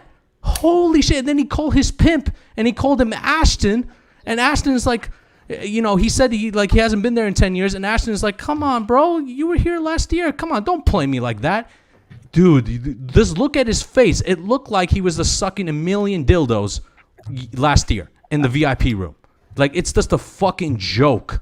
Complete fucking joke. And that's why most guys deserve to lose.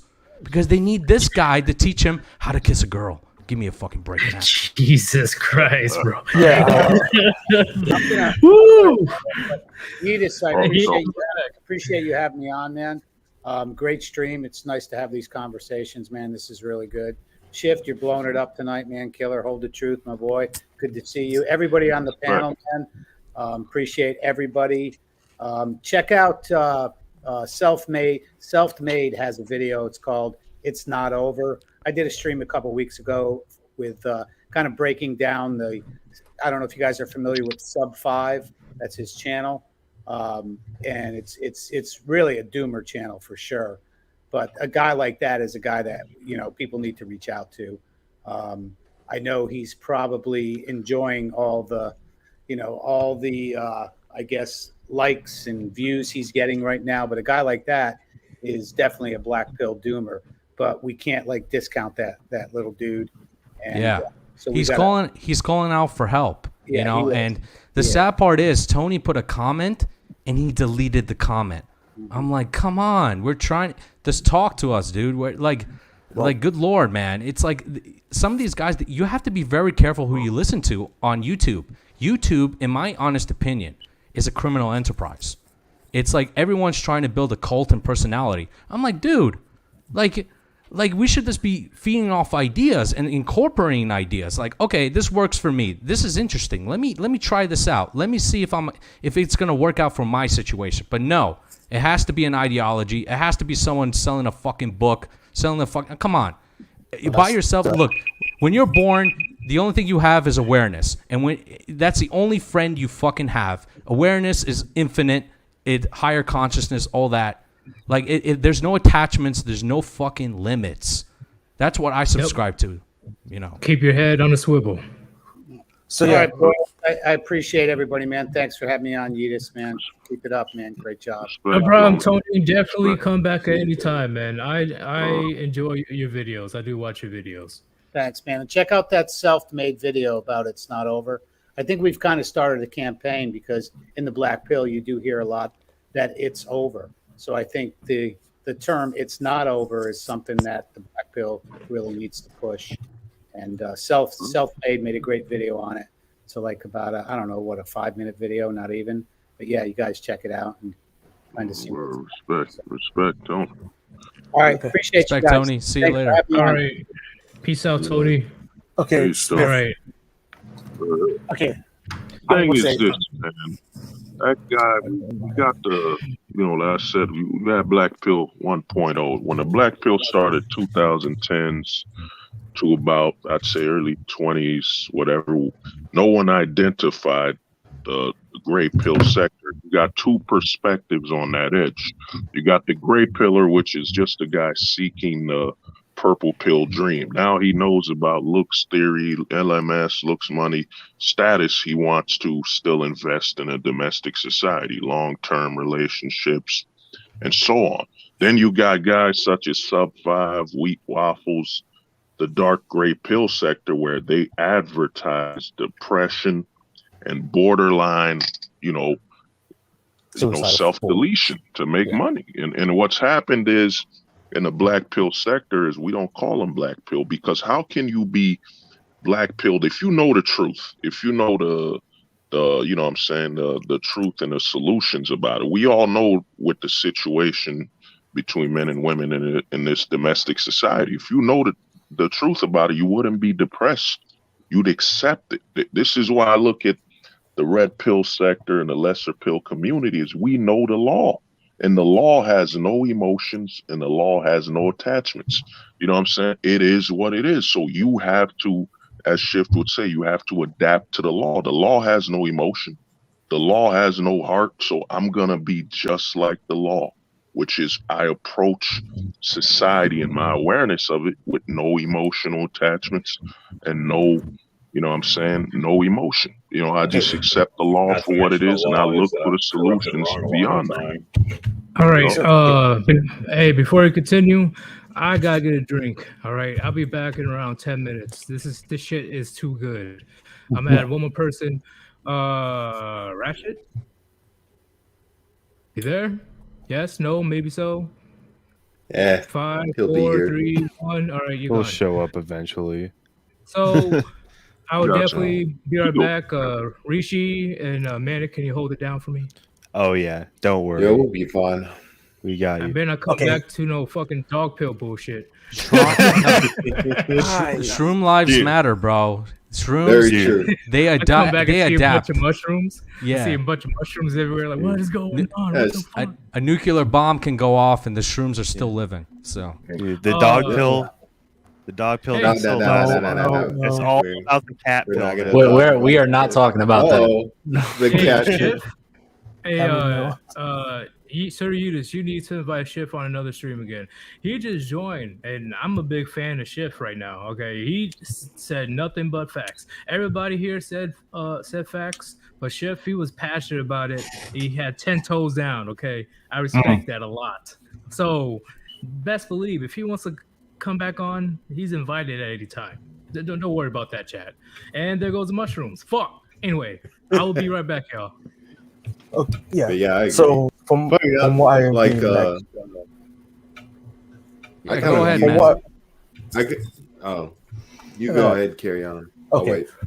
So from what I've been listening to everyone and what I've seen myself, every pill is a form of nihilism, but there's two different types of nihilism that most people forget. There's a nihilism where you find out that everything's bullshit and the world has no meaning. And it's like, okay, I'm going to give it meaning. And there's the one where like, oh, everything has no meaning and you just swallow that. So that's what like the difference between like most pills are. We all get the information and most people sit in one place and say, I'm not going to do anything. And after the other set of people like, okay, I'm going to move ahead and go into the unknown and build my own future. So what's like, Yeah, I subscribe to that. That's kind of But dude, how is it nihilism? I mean, just make accept things for what when they in are. hell, Hold on, make no. lemonade. So. that was Let Truth, if you want to go ahead, Truth, you're gonna say something. Yeah, my thing is, dude, how is it nihilistic to accept the system for what it is? Dude, let's be honest here. Not one man, shout out to the homie JP. He told me this, man. No man here can provide the incentives that the government will provide a woman. Once the government came in the middle, it's over. I mean, it's over for that long-term security. Men seek forever term relationships, as in, I'm gonna be with this woman till I die or something happens to her or me. But because of how the government has destroyed this notion, we now live in what I call a temporary term relationship society. It's all temporary, and there is no, you know what I'm saying? There's no ever term or long term because it's all temporary. And that temporary could be a year, could be 6 months. I mean, what was it? I forget her name. She was on Baywatch. Yeah, Pamela Anderson married this guy, literally got the marriage license, boom, divorced the guy the next day, literally the day after. There is no security because men have no authority in the long term. And what the black pill tells you is, yo, if you're going to get into a relationship, just accept the truth of this situation that, dude, this isn't, you don't have control over this. You're only going to be with her as long as she wants to be with you. And do not, and whatever happens long term, be aware that you were aware of the situation, that there's no control. The only guarantee is the risk at hand. You know what I mean? And how is that nihilism to say, yo, how am I nihilistic for saying if you touch fire, you will get burned? And you know, this is the problem with the lesser pill community, is that anything that goes against the narrative of we're being attacked by feminism, which is man-made. I literally just said that every pill is a form of nihilism. Even any pill that denies the truth that's being told. Literally, the reason why I'm saying this is because I know there's two forms of nihilism. The first form is the one that every person here has accepted. The reality is bullshit, and it's not what it really is. Everything I was told is a lie. It is a false lie. I am going to make my own reality however I want to make it. That is the first form of nihilism. Someone came along later and said, nihilism is now. You find out what reality is and you crumble under the pressure. That's why I said there's two forms of nihilism. There's the original one with the person that came up with the wording nihilism made. The one where you find out reality is a fraud and you make your own. It's just a rejection of the BS that you've been sold all your life. If you want to pin that as nihilism, which I suppose you could. No, that's what. I don't think that's nihilism. No, that's because you only understand the second formula. That's like saying there's two types of cats. You only know one form of cat because you're only around and told that there's a cat. But there's another form of cat that you never knew about. Doesn't mean it's still not a cat. It is. It's just that you never knew about it. Yeah, this is what I'm thinking, boys. It's not that all pills are nihilistic. It's just that there are nihilists in each pill that take whatever the problem is, whether it's MGTOW, it's the system. I can't get a wife, I can't get a girlfriend, or if it's like Blackpill, it's my looks, or it's red pill, it's hypergamy. Yeah, but still, I'm barely on to speak. I get the points that both of you are saying when it pertains like there's a nihilist kind of in each pill, but then it's not nihilism at the end where you shoot up and try and make something out of it. That's more existentialism, if anything. Yeah. Well, I didn't say it's like nihilists in the pills themselves. I'm just saying it's like there are nihilists in each kind of facet of this space. Correct. I meant aspect. So if someone breaks your reality, you become nihilistic. That's literally what it is.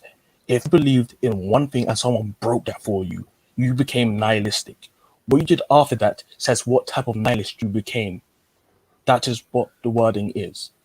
So when Swift is saying people want to lose, it's not that people want to lose, it's that when the reality breaks or they find something that they come into, they do the most easy thing, and that's to be comfortable and to sit there because they're too afraid to go into the unknown and fight whatever's in their way that can destroy them or can hit them back on the ground, and they're too afraid of getting knocked down. That's the problem. My whole thing is like, when in hell, make lemonade, and in the word hell exactly. You add a O and you get hello. It's all based on your perception. The day is not good or bad. It just is. And yeah, man. Yeah, it's just like, who gives a fuck? Like, who cares? Like, honestly, who cares if another guy is getting this chick? Who gives it? Of course, there are some guys that have better genetics, but at the end of the day, like, do you really care about him surpassing, or do you care about yourself more? You know, that's what you got to ask. You got to ask, like, what are you doing to improve your situation? Yeah, it has a big negative connotation, but there's a reason. Because people only know the second. But here's the thing about it. You got to look deep down and look. A lot of people are afraid to be in the dark because they're forced to face their own demons and shadows, stuff that they don't like about themselves, right? But yet they're always in the light because they're afraid to go into that darkness. But if you go into that darkness, you'll find the light. You know, look at space. It's like all darkness, but you find the light there. It's where the original pill lingo came from. You got to shatter away the previous perception of yourself and get out of the light. So it's just a hero's journey. Jesus Christ. So, yeah. We all, you've been going through this. It's just like some guys got it and some guys don't. Some guys will fucking rise to the challenge. Yeah. Or they just stay down there in the mud. Some guys don't. Some guys don't have it to the point to where they even can't. Not most. But some just can't rise to the occasion, unfortunately. Some have this like fucking hope of like everything's gonna be fine, everything's gonna change. No. You can't change the government. You can't change what this and that. You can only change yourself and your perception. Control your perception. Guard it. You know, if shit is not working out for you, figure out why. Like I always advocate having a fucking journal. Write down your extreme emotions, extreme panic, extreme fear or joy. Write down why you were feeling that way. And to me, it's like the biggest thing is not chasing, chase happiness. It's really maintain that peace. Peace is consistent. Happiness is fleeting. Peace is consistent, man. Peace, I'll say stability. You want to be stable as possible because I have been in places where I was like nihilistic. And I didn't know what I was going to do. I didn't want to move forward because I was too afraid of what was in the dark. There was so many things. I was like, I don't want to go forward. I'm not sure what's out there. No, I knew to a small degree what was out there, and I was afraid of that. So I didn't want to go forward. So as soon as I started to go, I left my bubble after a while, and I started to move forward. And I technically met the shit in my past I didn't want to meet. And I was fighting there for a while. I got knocked down like so many times. Sometimes I still get knocked down there. It's like shit. I met again and it still beat my ass. But I'm going to get back up. I'm going to keep on fighting it. Like my demons will never leave me. That's just how life is. And we've been told throughout history. Yeah. Every you can story. Understand them. Yeah, you can understand them. Look, like to me, it's like I have weaknesses. Sometimes I'm all or nothing. And that is a big strength and also a big weakness. Like sometimes I have a hard time adapting. So what I do is I choose something that is beyond myself. Awareness, peace, enlightenment. You know, things that, men highest purpose is try to become their own God. You know, your own purpose, your own God. I'm not much of a religion, and I have respect for people that are, they believe in Jesus or Islam. Remain religious in these times. I don't know how they can do it. I mean, religions were made under hard times. Yeah, I think a lot of them are spiritual. You know, they want to be good people, and I can respect that. You know, anyone that wants to be a good person and want to produce value to this world, I'm all for it. But to me, I don't like fucking limits on myself. I don't like stupid rules on me. I like to just go for make my own purpose and my own spin on things. And, telling people look, this is how I do things. You don't have to listen to me. Who the fuck am I? Who am I talking about life and who am I to judge another person? Sure, there's certain things that we don't like and we have our own perceptions on things, opinions, and, certain things I don't agree on. I don't like hardcore feminism. I don't. I think it's just nasty and it's not natural. It's like women are always, they're supposed to be submissive. I don't even think women themselves. Yeah, I don't think women themselves even like that shit. They're just forced upon it because there's so many weak men, Well, here's the thing, man, and this is why I say I have a major difference in the Black Pill community is that you realize that most of these other communities telling men, hey, we got to change it for everyone. You got to do everything for everyone else, and you never place yourself as a priority. What's the matter with a man waking up saying, you know what? The laws here are fucked up. I can only earn money. You know what I'm saying? America's become, as much as people want to say it's over for America, no. It has never been greater to make money, make profits. Oh yeah, The for only business, problem with America is good. But you got to look at society. Society itself. Here's the thing: with the stock market, look, society can go down the shitter, but the stock market can go higher and higher because that's Wall Street. They love it because you're caring about feminism and Roe v. Wade. The stock market is going to go higher. You know, they love that shit. They're like, you're focusing on this stupid bullshit here? You're focusing on trying to make California better? Well, the rich are just getting richer. So, you know, it is what it is. That's just going to keep happening. For sure. At the end of the time, it's just going to keep getting more and more corrosive. I don't think there's not going to be a one scene. Rome didn't fall in a day. Neither is America, but it's just going to get so corrosive to the point it's like, why would you want to stay here? Or if you can't leave, why would you want to do it? Not contribute to some sort of outside community that you become a part of, but to the main American community, there's just no way. You don't have to have a community. You can make your own community. That's what I just said. Here outside. the dangers, in my opinion, like when you have like a big group and a group, it's like they turn into Zerg mode, and Zerg mode is always dangerous. You lose your sense of self. So it really, it's important just to talk about ideas and to say, look, we agree to disagree, and we don't hate each other for it. We could have a cup of coffee. We could be passionate about certain things, but at the end of the day, we're all here to better ourselves. I think that's very important. You know, I guess we all here to better ourselves. I agree with that, but like we keep saying, it's only getting worse and worse for most of the civilization. Yeah, it's gonna get worse, but it's gonna get worse. But who gives a fuck, really? As long as I'm fine. We say that as ourselves not giving a fuck, but a lot of other people give a fuck. Yeah, okay, they can give a fuck. But they're not going to change it, are they? No, I'm not saying anything's going to change. It's just that is what it is. Yep. We Society we speak for ourselves. You just got to surf it. Well, you know, what he's saying is this, man. Guys need to understand the West has become, you're on a treadmill to make money. What they've removed is the personal aspect of a man's life. You know what I'm saying? Never in history has it become risky to start a family like it is in the West right now. It's a risk. And what's happened is on the West now, it's a treadmill of success is make your money, be successful, play your stocks, gamble.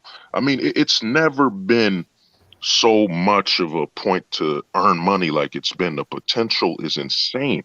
But at the same time, what they've done is the government's removed the personal life of a man. In the West, you can't have a personal life. You can't invest in your kids and say, you know what, they're going to help my wealth, enhance my family name and legacy. No, all it takes is you're a billionaire and your son gets divorced and boom, that company is gone. There is no more, you know, safety within personal investment. That's the black pill right there. It's the awareness. Well, I'm looking at the black pill. It goes one step further, because here's the thing: you take away that personal life, you take away the man's opportunity to have a relationship, a family. At that point, what incentive does he have to go the extra mile and make money? Why not just live beneath his far lower means? If a man is not supporting a woman, he can get by on surprisingly little, and there's no need to impress them by joining a massive rat race. Yeah, that's not good. Well, breaking apart. I mean, it's money is essentially itself is a tool, and not every guy is built to make more money. Like you could just live a minimal lifestyle. Yeah, I agree with that. I mean, but that's bad for the society as a whole. Because I mean, who gives a fuck? Who cares? It's like follow your own path. Who cares about other people? It is. Yeah. Do you like food in your grocery store? It's one of the main.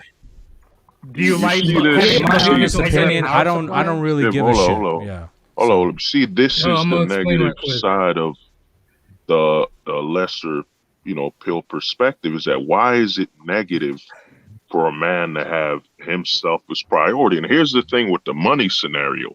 A lot of men think from what I call the city perspective. There are guys that are farmers making less money, having a family, whatever. It's never been about this consumer narrative that it's 6 figures or no family, or 5 or 7, whatever. No, that's the narrative that's been placed out there.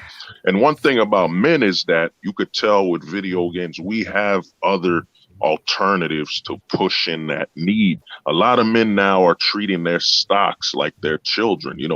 Me and Shift is spoken to some guys. I've spoken to some guys where they talk to him about their crypto investment like a kid. Oh man, he was so little, and now he's getting bigger. He's grown. Men will reinvest that need to have a child somewhere else. And then this is where the black pill perspective comes: is that you can't have a kid domestically.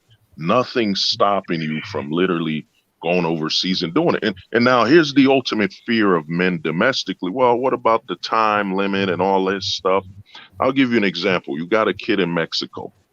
Okay, when you go see your kid, you go see your kid. Now in the West, you just came from work. You got to get approval from the mother. You got to make sure the mother isn't feeling bad about you. And then you finally get access to your kids. Your kids in the West have basically a middleman, and the middleman is, since a man has no authority in the relationship, is how his wife is feeling that day, or how his baby moms is feeling that day. You know what I'm saying? Oh, you can't take the kids somewhere without her approval. Mr. Gray, also, like, look at, for example, Authentic Alpha. This guy has such little morals that he will do anything for money. That means even dancing for gay dudes, and then calling himself a dating coach. Okay, that I don't subscribe to. No, look, I don't think that my point got across correctly, which I maybe not communicating this thing properly. Mm-hmm. It's more so the knock-on effect. Like, is an individual man living a minimalist lifestyle a bad thing? Of course not. I fucking advocate for that. Yeah. However, society on the larger scale, all the luxuries and comforts that keep food on the table, that keep the trucks running on time, that keeps towns and cities from devolving into a bunch of crazed animals and criminals, that keep your firefighters going, that keep the taxes flowing, that keep your cops paid. I say all that's that more shit runs on men sacrificing their lives for others, specifically their wives, by working for insanely high salaries. As that decreases, the amount of funds, the amount of manpower to support society in the first world is going to decrease, and the quality of life for everyone who isn't living minimalist will go down. But here's the thing, you got to look at like who's doing the laws, how is society progressing over time, and also I always say this: who's controlling the money supply? Whenever there's an old quote from Baron Rothschild, "Who controls the money supply makes thy laws." So look at the bankers. They're causing this man inflation, all this bullshit. They're causing us to make us work more for less. We got to look at that. But you don't see politicians talk about bankers. They're kissing their ass. We should be going after them, but it's not going to happen because you know what? The politicians are in bed with the bankers. They're getting money off this shit. Look at Nancy Pelosi, $100 million. She got a fucking super mansion in Florida, talking out of her ass. These suspected of insider trading as well. Give me a fucking break. You gotta clean up the top. But so when it comes to but hey, hold up. When it comes to men walking away, right, or just doing their own thing, not following the traditional norms of the West, it is a bad thing for society as a whole. And I know it doesn't matter what they think or not, but it is what it is, right? That's how society slowly decaying. Wait, hold up. Let me finish. Go on, bro. You can finish this. All right. I wanted to ask this question because I think this is a real point of contention between MGTOW, Red Pill, and Blackpill, like a real thing. Do you think society will collapse in 5 years? No. Do you think it's a collapse? No, I don't think so. I think what's going to happen is the world is no. It's just there's going to be more government control in the West, while countries like Asia and stuff, there's going to be like Vietnam. If you actually follow the money, certain Asian countries are actually growing at an exponential rate, like Vietnam and also like Philippines and all that. But the West, just look at what happened with the Koof crash. Look at people still wearing diapers. when it's over. Yeah. Like look at that. Look at the mind control that The they amount have. of business that it the people are during the that as people are well. fucked. And the government needs slaves, financial slaves, and the people, they love comfort. Do you so. see why they're calling men extremists walking away? Well, dude, So here's the thing, man. To answer what you said So is society. my answer is wait, Oh, go on. hold up, Truth. My answer is unless Putin goes trigger happy with the red button, it will be a very slow decay. We won't be as powerful 10 to 15 years from now. I'll say that. Yeah. It's just going to be a very slow. But America's not going the way of that most people in this sector believe. They're going. You guys are going down the direction of tyranny without even realizing, because everyone in the city loves comfort. Comfort is the biggest fuck that just messes up everyone up, because when people become comfortable, they give their safety and their power to someone that they say, oh, you're good with the power. So that's what they do to the government. They give it, hey, every time I have power, I'm going to give it to you. Power of my family, oh, here you go. Power of my wife, here you go. Power of my children, oh, here you go. Power of my bank account, oh, here you go. Let's do it. You're all slaves. Yeah, the way I see it is that we're going more so the way of the total top down. That's what communists want, right? No, we're doing. We hate and fight against China, but we're going to do what China does. I'm speaking in an extremist perspective, right? But that's the exact thing. It's like, okay, you can create that, but can you sustain that? Well, hold on. Yo. Here's the thing, man. This whole thing about the world's gonna end, dude, it's been said.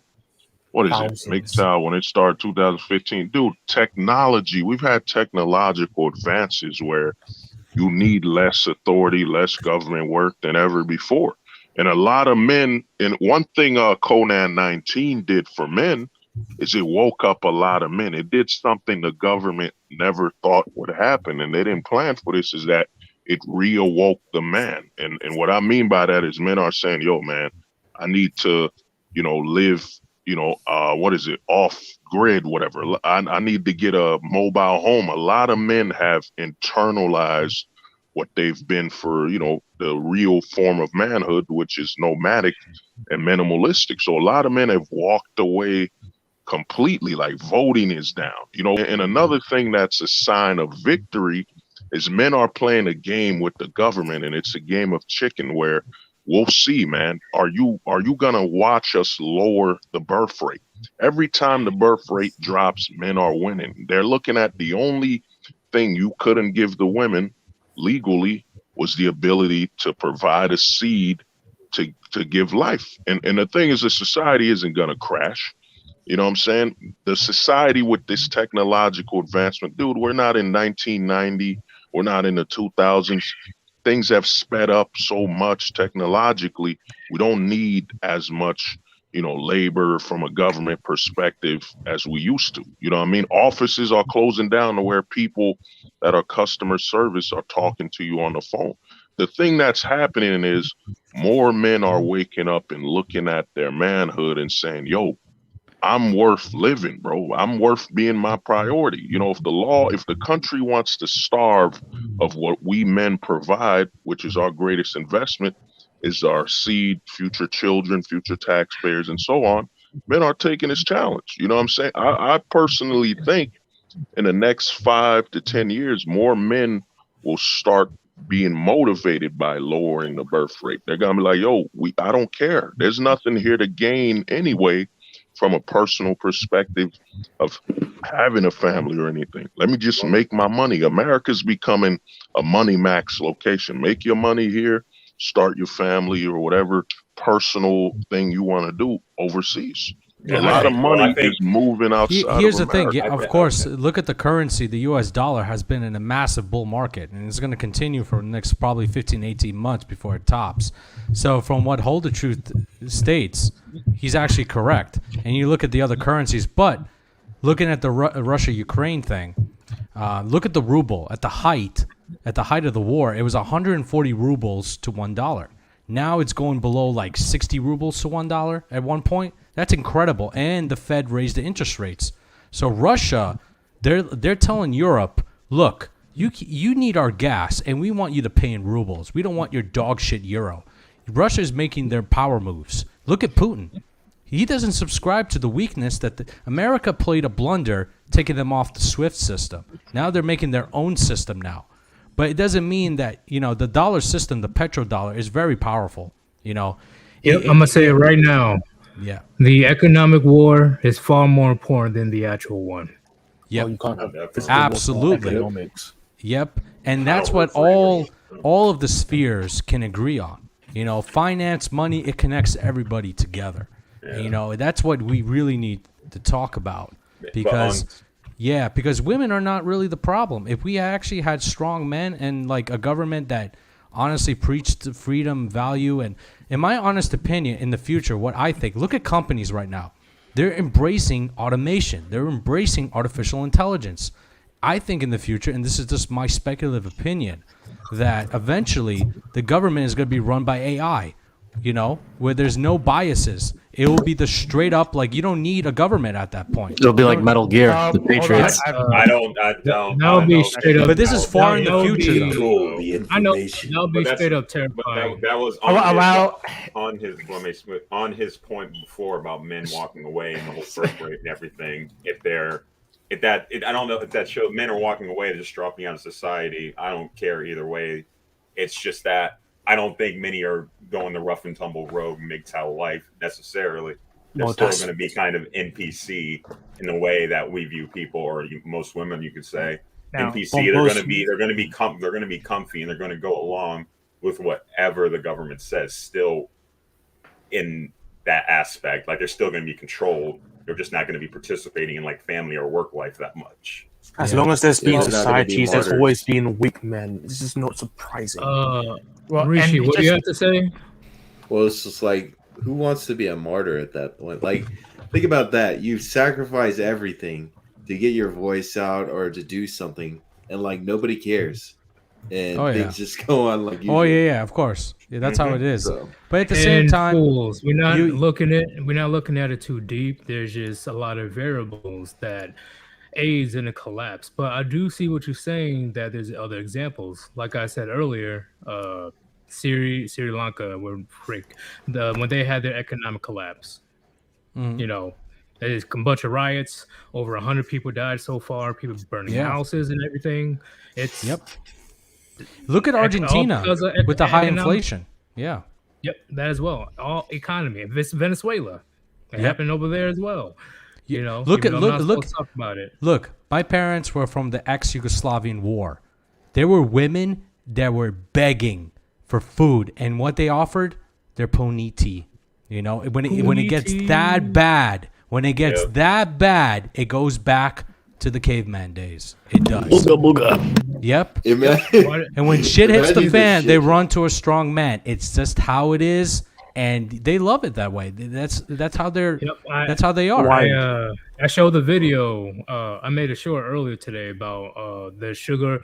This woman wants a sugar daddy without giving out any sugar. I'm like, okay, you seen what happened to Venezuela, right? Yeah, keep thinking that you're gonna have those same high standards, woman. Keep it up, because when that recession fully hits, or it literally hits rock bottom to the point where the dollar is possibly worth little to nothing, let's see if you still have those high standards. Well, the thing is, though, good luck trying to predict when the dollar's going to... The thing is, it's the world reserve currency. Yeah. You can't. The dollar has too much power. The world reserve currency... Here's the thing. A lot of countries has dollar reserves, right? And if they sell their dollar reserves... Look at Turkey, for example. The lira... The Turkish lira crashed to the to hell. You can't do that. Countries know that. They can't sell their dollar reserves without causing a global depression 4.0. Like, it'll be the worst we've ever seen, and nothing, we'll be back to the caveman days. It's not going to happen. Here's the thing, though, the thing is this: a lot of people keep talking about the dollar. Dude, you know how many countries depend on American bases, the countries that owe America money, that owe America for saving them from a typhoon? It's more than money, man. There's military power. There's a certain level of protection. there's a certain level of we've been Americanized. We don't want to move from being Americanized anymore. The problem with this whole narrative of the dollar's gonna collapse, it's a lot of men praying. I remember when TFM said this, man, and he said, well, we need 50% of the men to die in a war and we'll return back. No, the laws don't change. A perfect example is Atlanta. Atlanta literally has, I think it was 4 women per man. Like there's more women than men. Let me tell you something. Nothing changed legally. It's about the law. This is where a man hoping for death from other men to go to war to give you more opportunities. It's very simple, man. All you gotta do is look at the law and you'll understand. The problem is most men in the lesser pill community, manosphere, are just, at borderline bitch. I mean, hear our conversation previously. Men are talking about love and unconditional and all this bullshit. When in reality, a true man focuses on, is she competent enough to raise and feed for my kids? A man should only care if his woman loves his children. You are not that whole emotional crap. You looking for love, that is pure consumerized BS. That's men that bid on that apple of consumerism. Every kiss begins with K. Diamonds are a girl's best friend. You know what I mean? It's these type of men that have turned, like, most of the manospheres straight up corn syrup, man. How sugar coated and bitchified guys are. Oh, she doesn't love me. And dude, who gives a fuck about love, man? You're supposed to care about if she's competent to raise your children. You could trust her cooking a meal.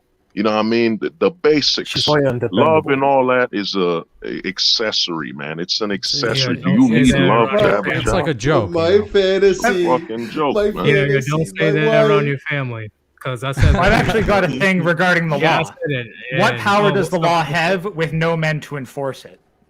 Dang, Gray, we're not in the courtroom. Oh, you don't need that many men to enforce the law. Look at Jesus Conan 19, bro. They literally had cops driving around the neighborhood saying, "Stay at home." And I didn't dude, say few.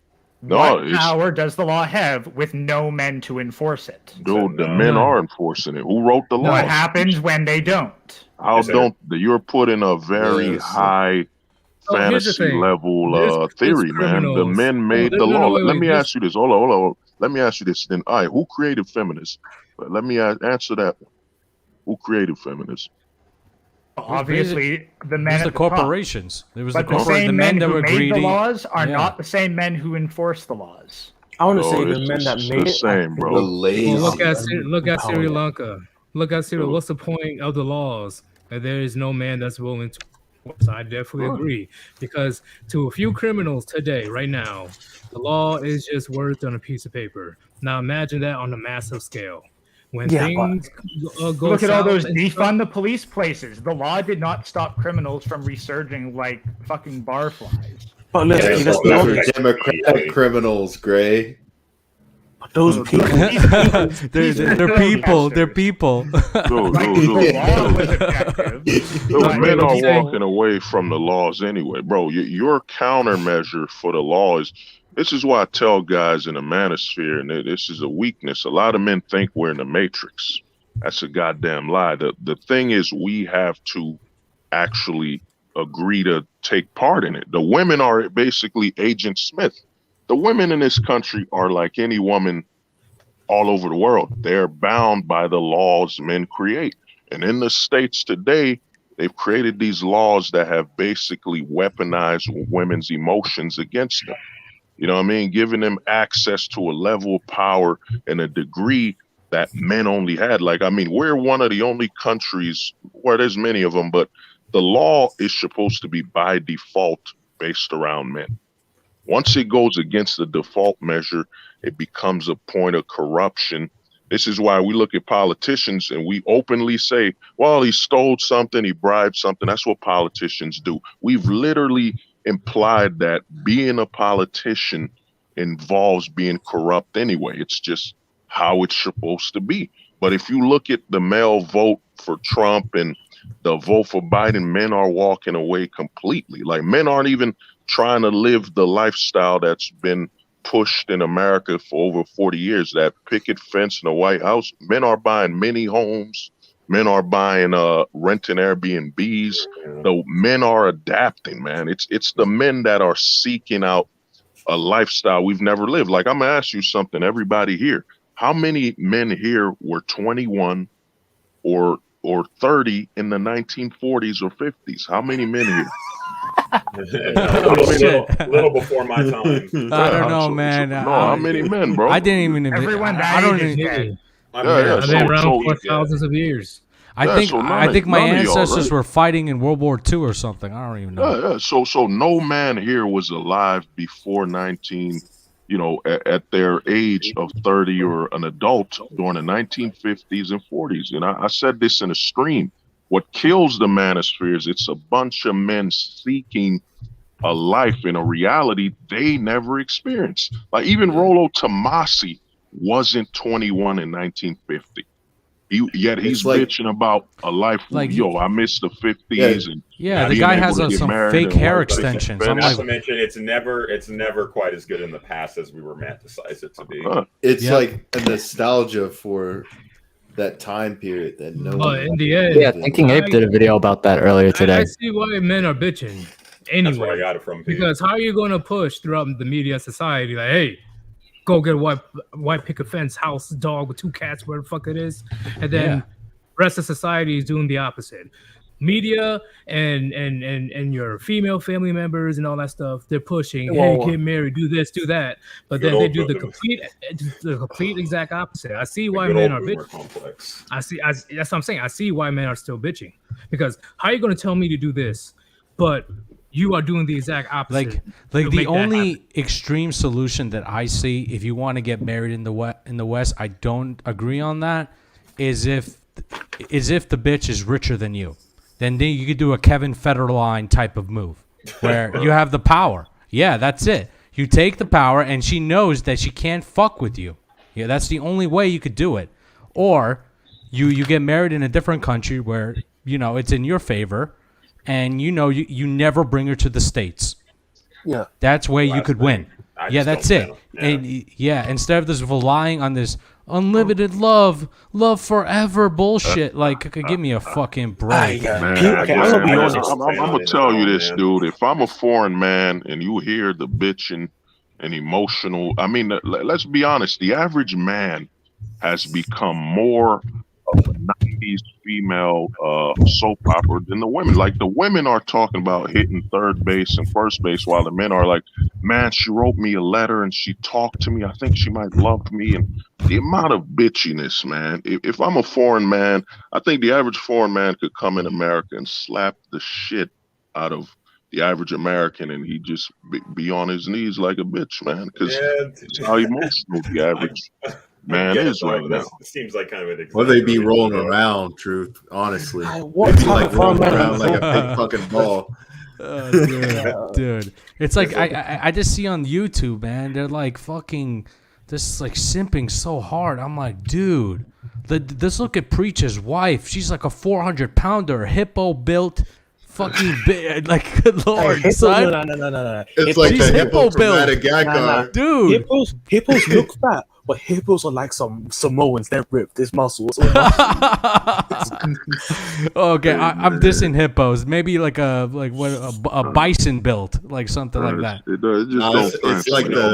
It's like the giraffe. It's like the giraffe and hippo from like Madagascar. Right? Oh shit! It's like kind of like Jabba the Hutt with lipstick. And yet this guy is dissing Fresh and Fit, when actually Fresh, even if they paid, they're getting better bitches than him. I'm like, who you trying to diss? I'm like, look, I don't agree with them at all. I think they're massive grifters. But Preach, man, you married a fucking fat pig. Shut the fuck up. Like, you shouldn't be saying shit. But hey, right now, I gotta go soon. So, Chef, what do you have to say to the Warband? I think you guys are awesome, man. You talk the shit, and honestly, great discussion. And to me, like, I use a black pill as a metaphor, and I don't subscribe to doomers. I don't subscribe to guys that do violence or to themselves. I think they need help, and I think the sphere needs some cleaning up to do. And I think some guys are trying to live in the past and roast dating. I mean, like, come on, guys. It's 2022. Dating coaches, who cares? Like, we know they're grifters. We're in the age of Aquarius. It's fucking knowledge and how to apply knowledge, you know? But you guys are awesome, you know? And thanks for the support. No problem, man. You can come back on anytime, man. You definitely speak a good amount of facts, and I do like your perspective. We gotta talk on that more, especially when it comes to economics. Sure, no problem. All right, man. Peace out, Puniti. Puniti. Puniti. Yeah. All right. Oh. I accidentally yeeted him. Let me bring him back. Hold the truth. What do you have to say to the Warband? What do you have to say? Man, I'm gonna say this, man. It's been prophesized, man. I said this over 10 months ago, man. A lot of other communities is going towards the Black Pill community, anyway, because what's happening is guys are tired of the loop of failure. You know what I'm saying? And men are tired of hearing you're a failure because you don't put society up first. Dude, society's built to make our lives easier, man. That's what it's supposed to be about. You know what I mean? And with what y'all doing, y'all opening up to it. And to me, hold one second. Oh. Gresh, what you doing? There's some noise happening. Sorry. I'm getting some back feed. Oh, that's you. Oh yeah, no, I fixed it. Fixed It's it. fine. We'll just mute ourselves while you talk. Right. Well, I mean, to me, man, your community's opening up, man, and it's inevitable. What's coming is a lot of men are starting to realize, man, we're not about emotions anymore. You know what I'm saying? I personally think it's time to start selling man ponds, man, for the men that are bitching about love and, all this feminine stuff where they're basically men that need to start peeing sitting down, man. That's what's killing the manosphere right now is a lot of men need to start peeing sitting down, man. If you feel you need unconditional love, you feel you need romance and all this shit, man, start sitting down when you piss. For the guys from the 90s, start playing that theme song from Dawson's Creek, man. It's time, man. You know what I mean? But, thank y'all for having me on, man. And, this is what we need. Even if we don't all agree, we just talk, man. We can disagree and move on. As long as no one's being disrespectful, threatening somebody, or trying to dox anybody, it's all respect, man. But y'all have a good one, man. All right, man. Peace out. Peace. Carry on, your next. It was interesting conversation. I was right on everything, as always. But besides that, wait. Whatever. I wasn't wrong. I wasn't wrong, so I was right then. There's only two. Doesn't mean you're completely right. Yes. Everyone has their own beliefs. It doesn't mean you're right. Okay, but yeah, what everyone was saying was truthful. Like, love is never real. Love's not real. And the idea that you think of love as people just loving what you can give them. It could be physical, emotional, any type of form. Like the love between family members is the love knowing that there's someone there that's close to you. That's just most idea is. I don't believe there's going to be love in a relationship. I believe there can be respect and mutual understanding. Like, we're going to work together for this one goal. We're not going to fuck around with each other. We're not going to try to screw each other over. We're going to do this and see how far we can go on to the future without fucking each other over. Everything else about society, yeah, we're not going to go into a collapse. We're definitely not going to a collapse. But going to change is going to get more fucked up as long as people want to be comfortable, because comfortability is what leads to people getting more power so they can control. It's going to get to a point where most men are going to have to choose, do I want to go into the wild or do I want to stay in comfort and be controlled as a slave? And yeah, that's what I can say. Also, don't follow people besides me, like, because I'm the only one that actually knows what they're saying. Yeah, okay, carry on. All right. Hey, talk to you later, man. Jesus Christ. Peace out, Puniti. I'm always right. I'm a narcissist. I'm always. I'm just kidding. Just kidding. Kidding. But all right, Gresh, what do you got to say? Well, kind of a younger dude. I don't really have much like specific knowledge in anything. I've always just perused and browsed around the black pill and red pill communities for a while. I just think it's just more so a synthesis of the ideals coming together to create not solutions. As Thomas Sowell says, there's no solutions. There's merely only trade-offs in life. So maybe we can go from there. And as we're speaking, just one point I want to make before I go is just when it comes to nihilism, I know negative connotation has a bad rap, but we each all said something that pertains a little to nihilism today. Regardless, that's in our philosophies that we were speaking upon. That's all I want to say, but nothing on that. But I just believe it's a synthesis of the ideas coming together more so. Level respect to all you guys, and thanks for having me on the panel. No problem, man. I know we kind of talked over you most of the time, but we'll definitely give you more airtime the next time you want to join. Okay. It's all good, brother. All love. All right, man. Peace out, Puniti. Puniti. Yeah. Say the all right. word. Say it. Say it. Say it.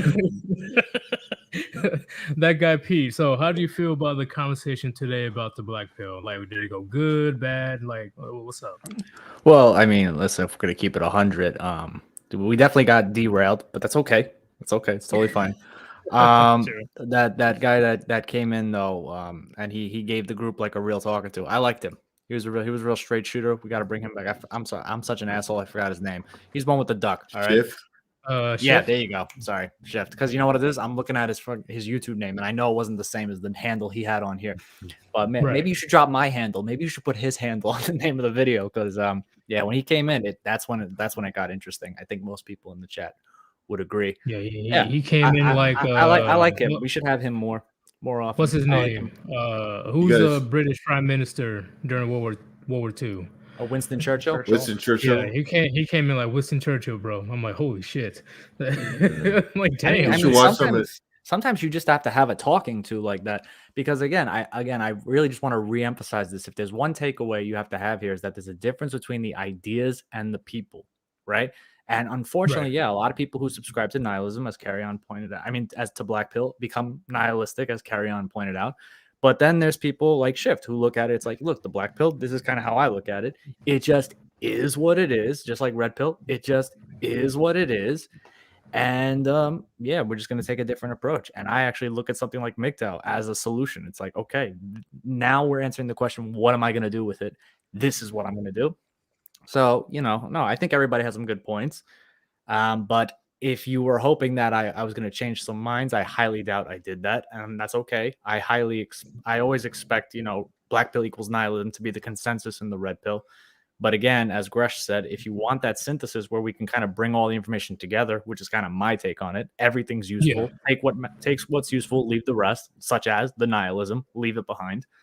Then that's what I'm going to do. And I'm going to keep doing that. That's my take. But it was still productive, despite the deal. Yeah. Regardless if people agreed or not, the main goal in the first place was to have me and everybody else that was involved with the stream more informed of what Black Pill is, and not just assume. Because assuming, which I do have a habit of doing at times, makes an ass out of you and me. So don't we all? We all do that. Yeah, we all do that, right? So I'd much rather get straight to the source and talk to the actual people that knows that particular topic. So. Yeah, and this is also why on my channel specifically, like I break my playlists down by pill. So it's like, all right, listen, I know that it's not going to be the same one size fits all. It's not going to be the same for everybody. What do you want to know? Watch that. You don't want to know this? Okay, don't watch this. It's not for you. It's for somebody else. But you want to watch this? Okay, watch this. You're actually looking for a solution? Okay, watch this. And just kind of see what resonates. I try to explore everything.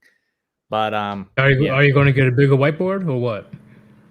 Yeah, right. I mean, I probably could afford to get one now because I have more space. I got a desk in my kitchen now, so it's like, yeah, I got more room. So I probably could if I wanted to. Because I'm like, bro, you got way too much on that whiteboard, bro. I'm like, what is all this? What is this? It's like I'm back in class, but it's a good thing. It's a good thing. I was just thrown off guard because I have not seen anybody within the so-called manosphere or people that are involved with that type of stuff present information like you do. That was a whole left field. Well, I just think that like men need this information because at the end of the day, regardless of what you think about all these ideologies and things like this, we can all agree unanimously that the number one thing is like, hey, the last thing we want is a guy getting dumped or divorced, and then he's like, all right, I'm gonna go to Walmart and like buy a gun or something and end it or something. Like that's what we want to stop. That's priority one. Right. So, if hashing out these ideas helps men, see value in life and thriving despite the fact that their results are less than ideal given their expectations, then good. That's what we want to do. We want to help these people. But that sometimes means disagreeing on how we do that, which is okay. We hash it out. Yes, we need to do that. We need to keep talking about it because, like I said to the chat earlier in this live stream, where else are we going to have these conversations? Exactly. So Rishi, you were about to say something. What was I about to say? No, you started talking before, I got to you. You forgot. What do you want to say about the topic today? Oh, I've been here the whole time, but I like how we can have kind of like two different schools of thought, and like how it doesn't really devolve into like a shouting match, even though it kind of peaked a little bit. But I like how we can have conversations, and I really think that despite our differences in thought, I think we have more in common with people like Shift, Hold the Truth, Gresh, than a lot of people in our own sphere, because I think they're really good, kind of virtuous guys. I definitely agree, man. I ain't all about that drama like Fresh and Fit and all of the crazy shit. Okay, because of course they're all about entertainment at the end of the day. They're not really there to truly help men. They're one of many people that hijacked the hell. Not even women are entering the manosphere, which makes no fucking sense. Trying to make red pill content and shit. And I checked out one of these channels around last week. It had nothing to do with red pill. They was talking about some weird random shit about surfing. What the fuck? What? How? See, okay. And we say all the time, all right, a woman cannot teach a boy how to be a man. Why? Because she's not a man. So why are you letting a woman come into the manosphere to talk about manosphere points? Why? If anything, if they have valid takes on how to be proper ladies that could somehow handle that side of the issue, I'm not against that. But again, I mean, listen, you can tell us as men what you want from us. Yeah, you can communicate that if we're assuming you're going to be honest, which, let's be real, most aren't honest about what they actually want. But if they are, it could help. But hey, if women listen to us by some miracle and start actually implementing what we talk about, that will only help them. So I'm not opposed to them asking questions. I have plenty of subs that are female that I talk to. And the ones who listen, they improve. But here's the thing. I sent Nixon a screenshot of this woman, I think it was Torcha, the Nixon just mentioned, that claims to be the red pill, be within the red pill, whatever. I mean, you can tell when someone's her title shit, right? Was literally, yeah. Oh, doesn't Roma have an OnlyFans? Yeah, and yeah, exactly. 99% of the time, but 99% of the time, if you're a female in the space, I automatically will assume you're full of shit. Because why else are you here? Correct. It's on you to prove them wrong. Yeah. Right. And she literally, look, I still have the screenshot too. Literally on the title. Oh, I need a sugar daddy. I'll take any donations, blah, blah, blah. While hashtagging red pill and all that stuff. I'm like, you bitch. You motherfucker.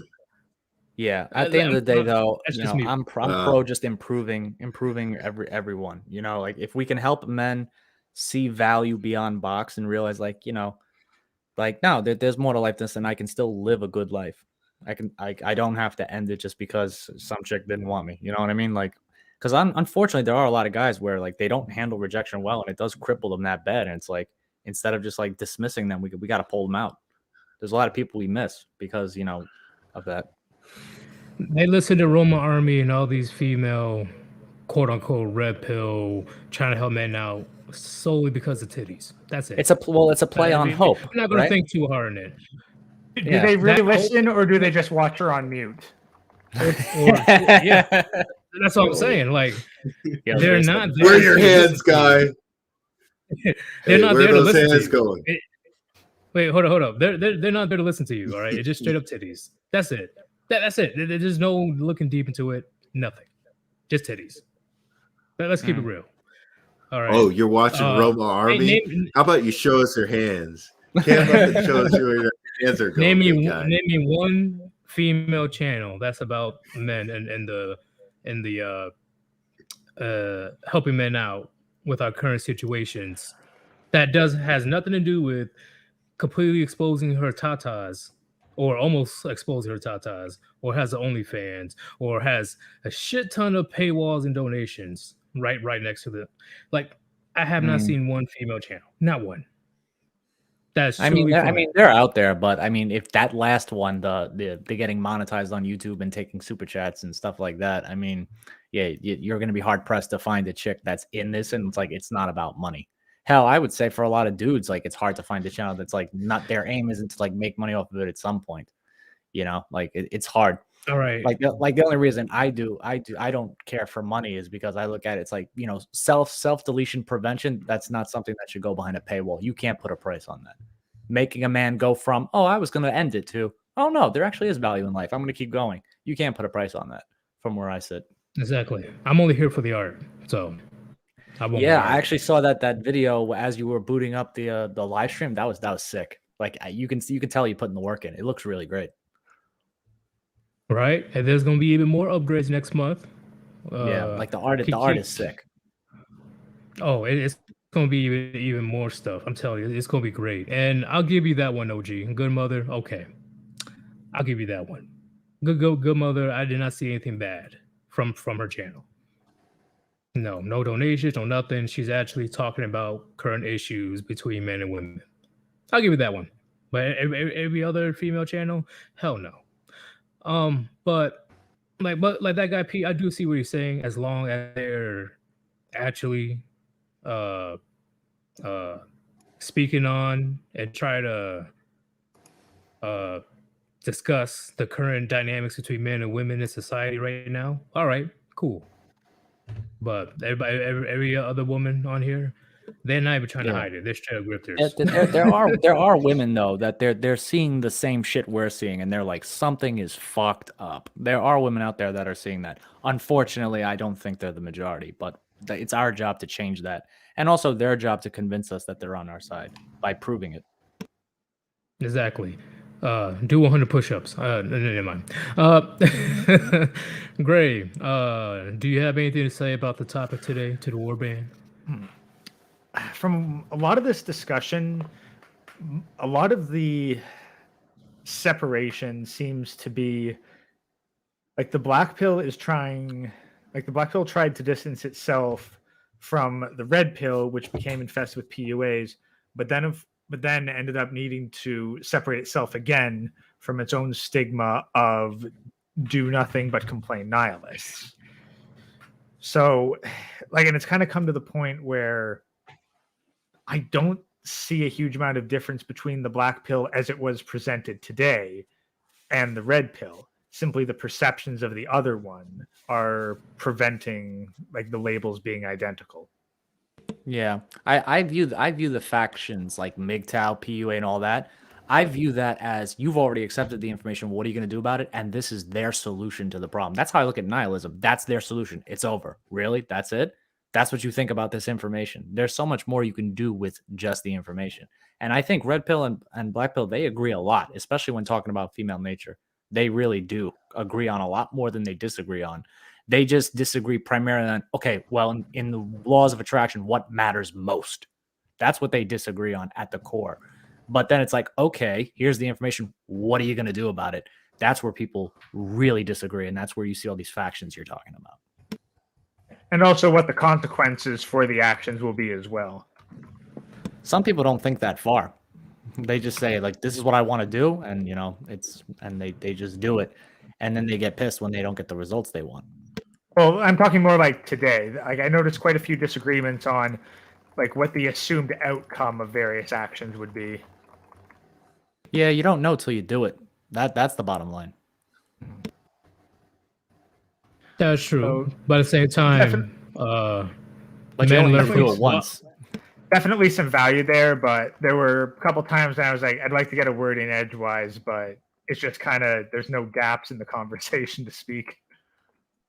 Yeah, it was a little difficult. But then I took it as an opportunity to listen and just absorb a lot of different perspectives, because it's definitely going to give anyone here who makes content, it's going to give us more material, which is good. It's always good to get different perspectives. I actively seek out people who disagree with me, and that's expanded my views quite a bit in probably the past year or so. Yeah, I didn't mean to have that many people on, but I didn't expect that many people to join. Well, Blackpill's a hot button topic, so I expected it, to be honest. Once you opened it up, I'm like, okay, here it comes. Yeah, Yeetus, when you put Blackpill in the title, you're gonna get more viewers. Like Blackpill, is Wheat Waffles gonna be on? Like, Maybe I need should a have him as Blackpill guest. Part 5. Get a I British should have him accent, you'll double your views. Yeah. I should have him as a guest one day. Take the voice I pill. should. Hopefully he won't ask to rate my The face. fact That'd be is like, that bro, all no. these women are more attractive if you have a geometrically attractive face. That's actually pretty good. Oh, he's a good impressionist. As you can see from this chart, the top 20% of women are just out of reach. So looks matter much more than any sort of personality. I hope he has a sense of humor and just gets a laugh out of this.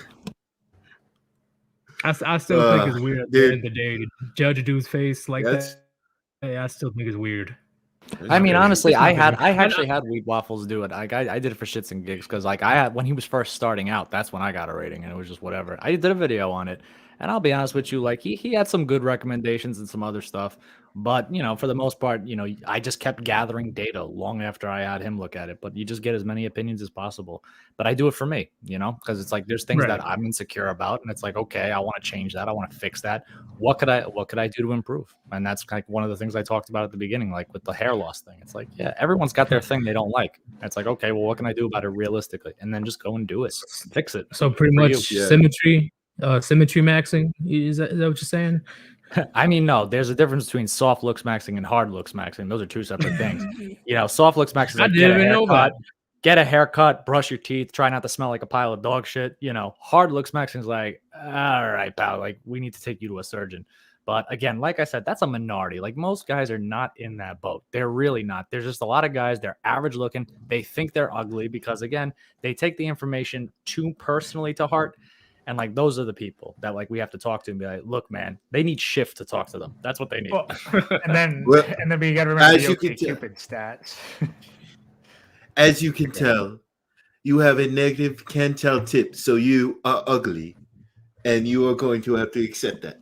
Yeah, but most people don't have a negative canthal tilt, so it's like not a problem. Most people have just neutral or positive. So it's like I said, it's not a problem for a majority of people, but it's like you notice it when you see the patterns and you look at it. It's like, oh yeah, guys who do look like that do tend to get treated like shit. Huh. Never noticed that before. And that's it. You just sit with it and you reflect on it and you think about it. And that's it. It's not meant to break you. Just think about it.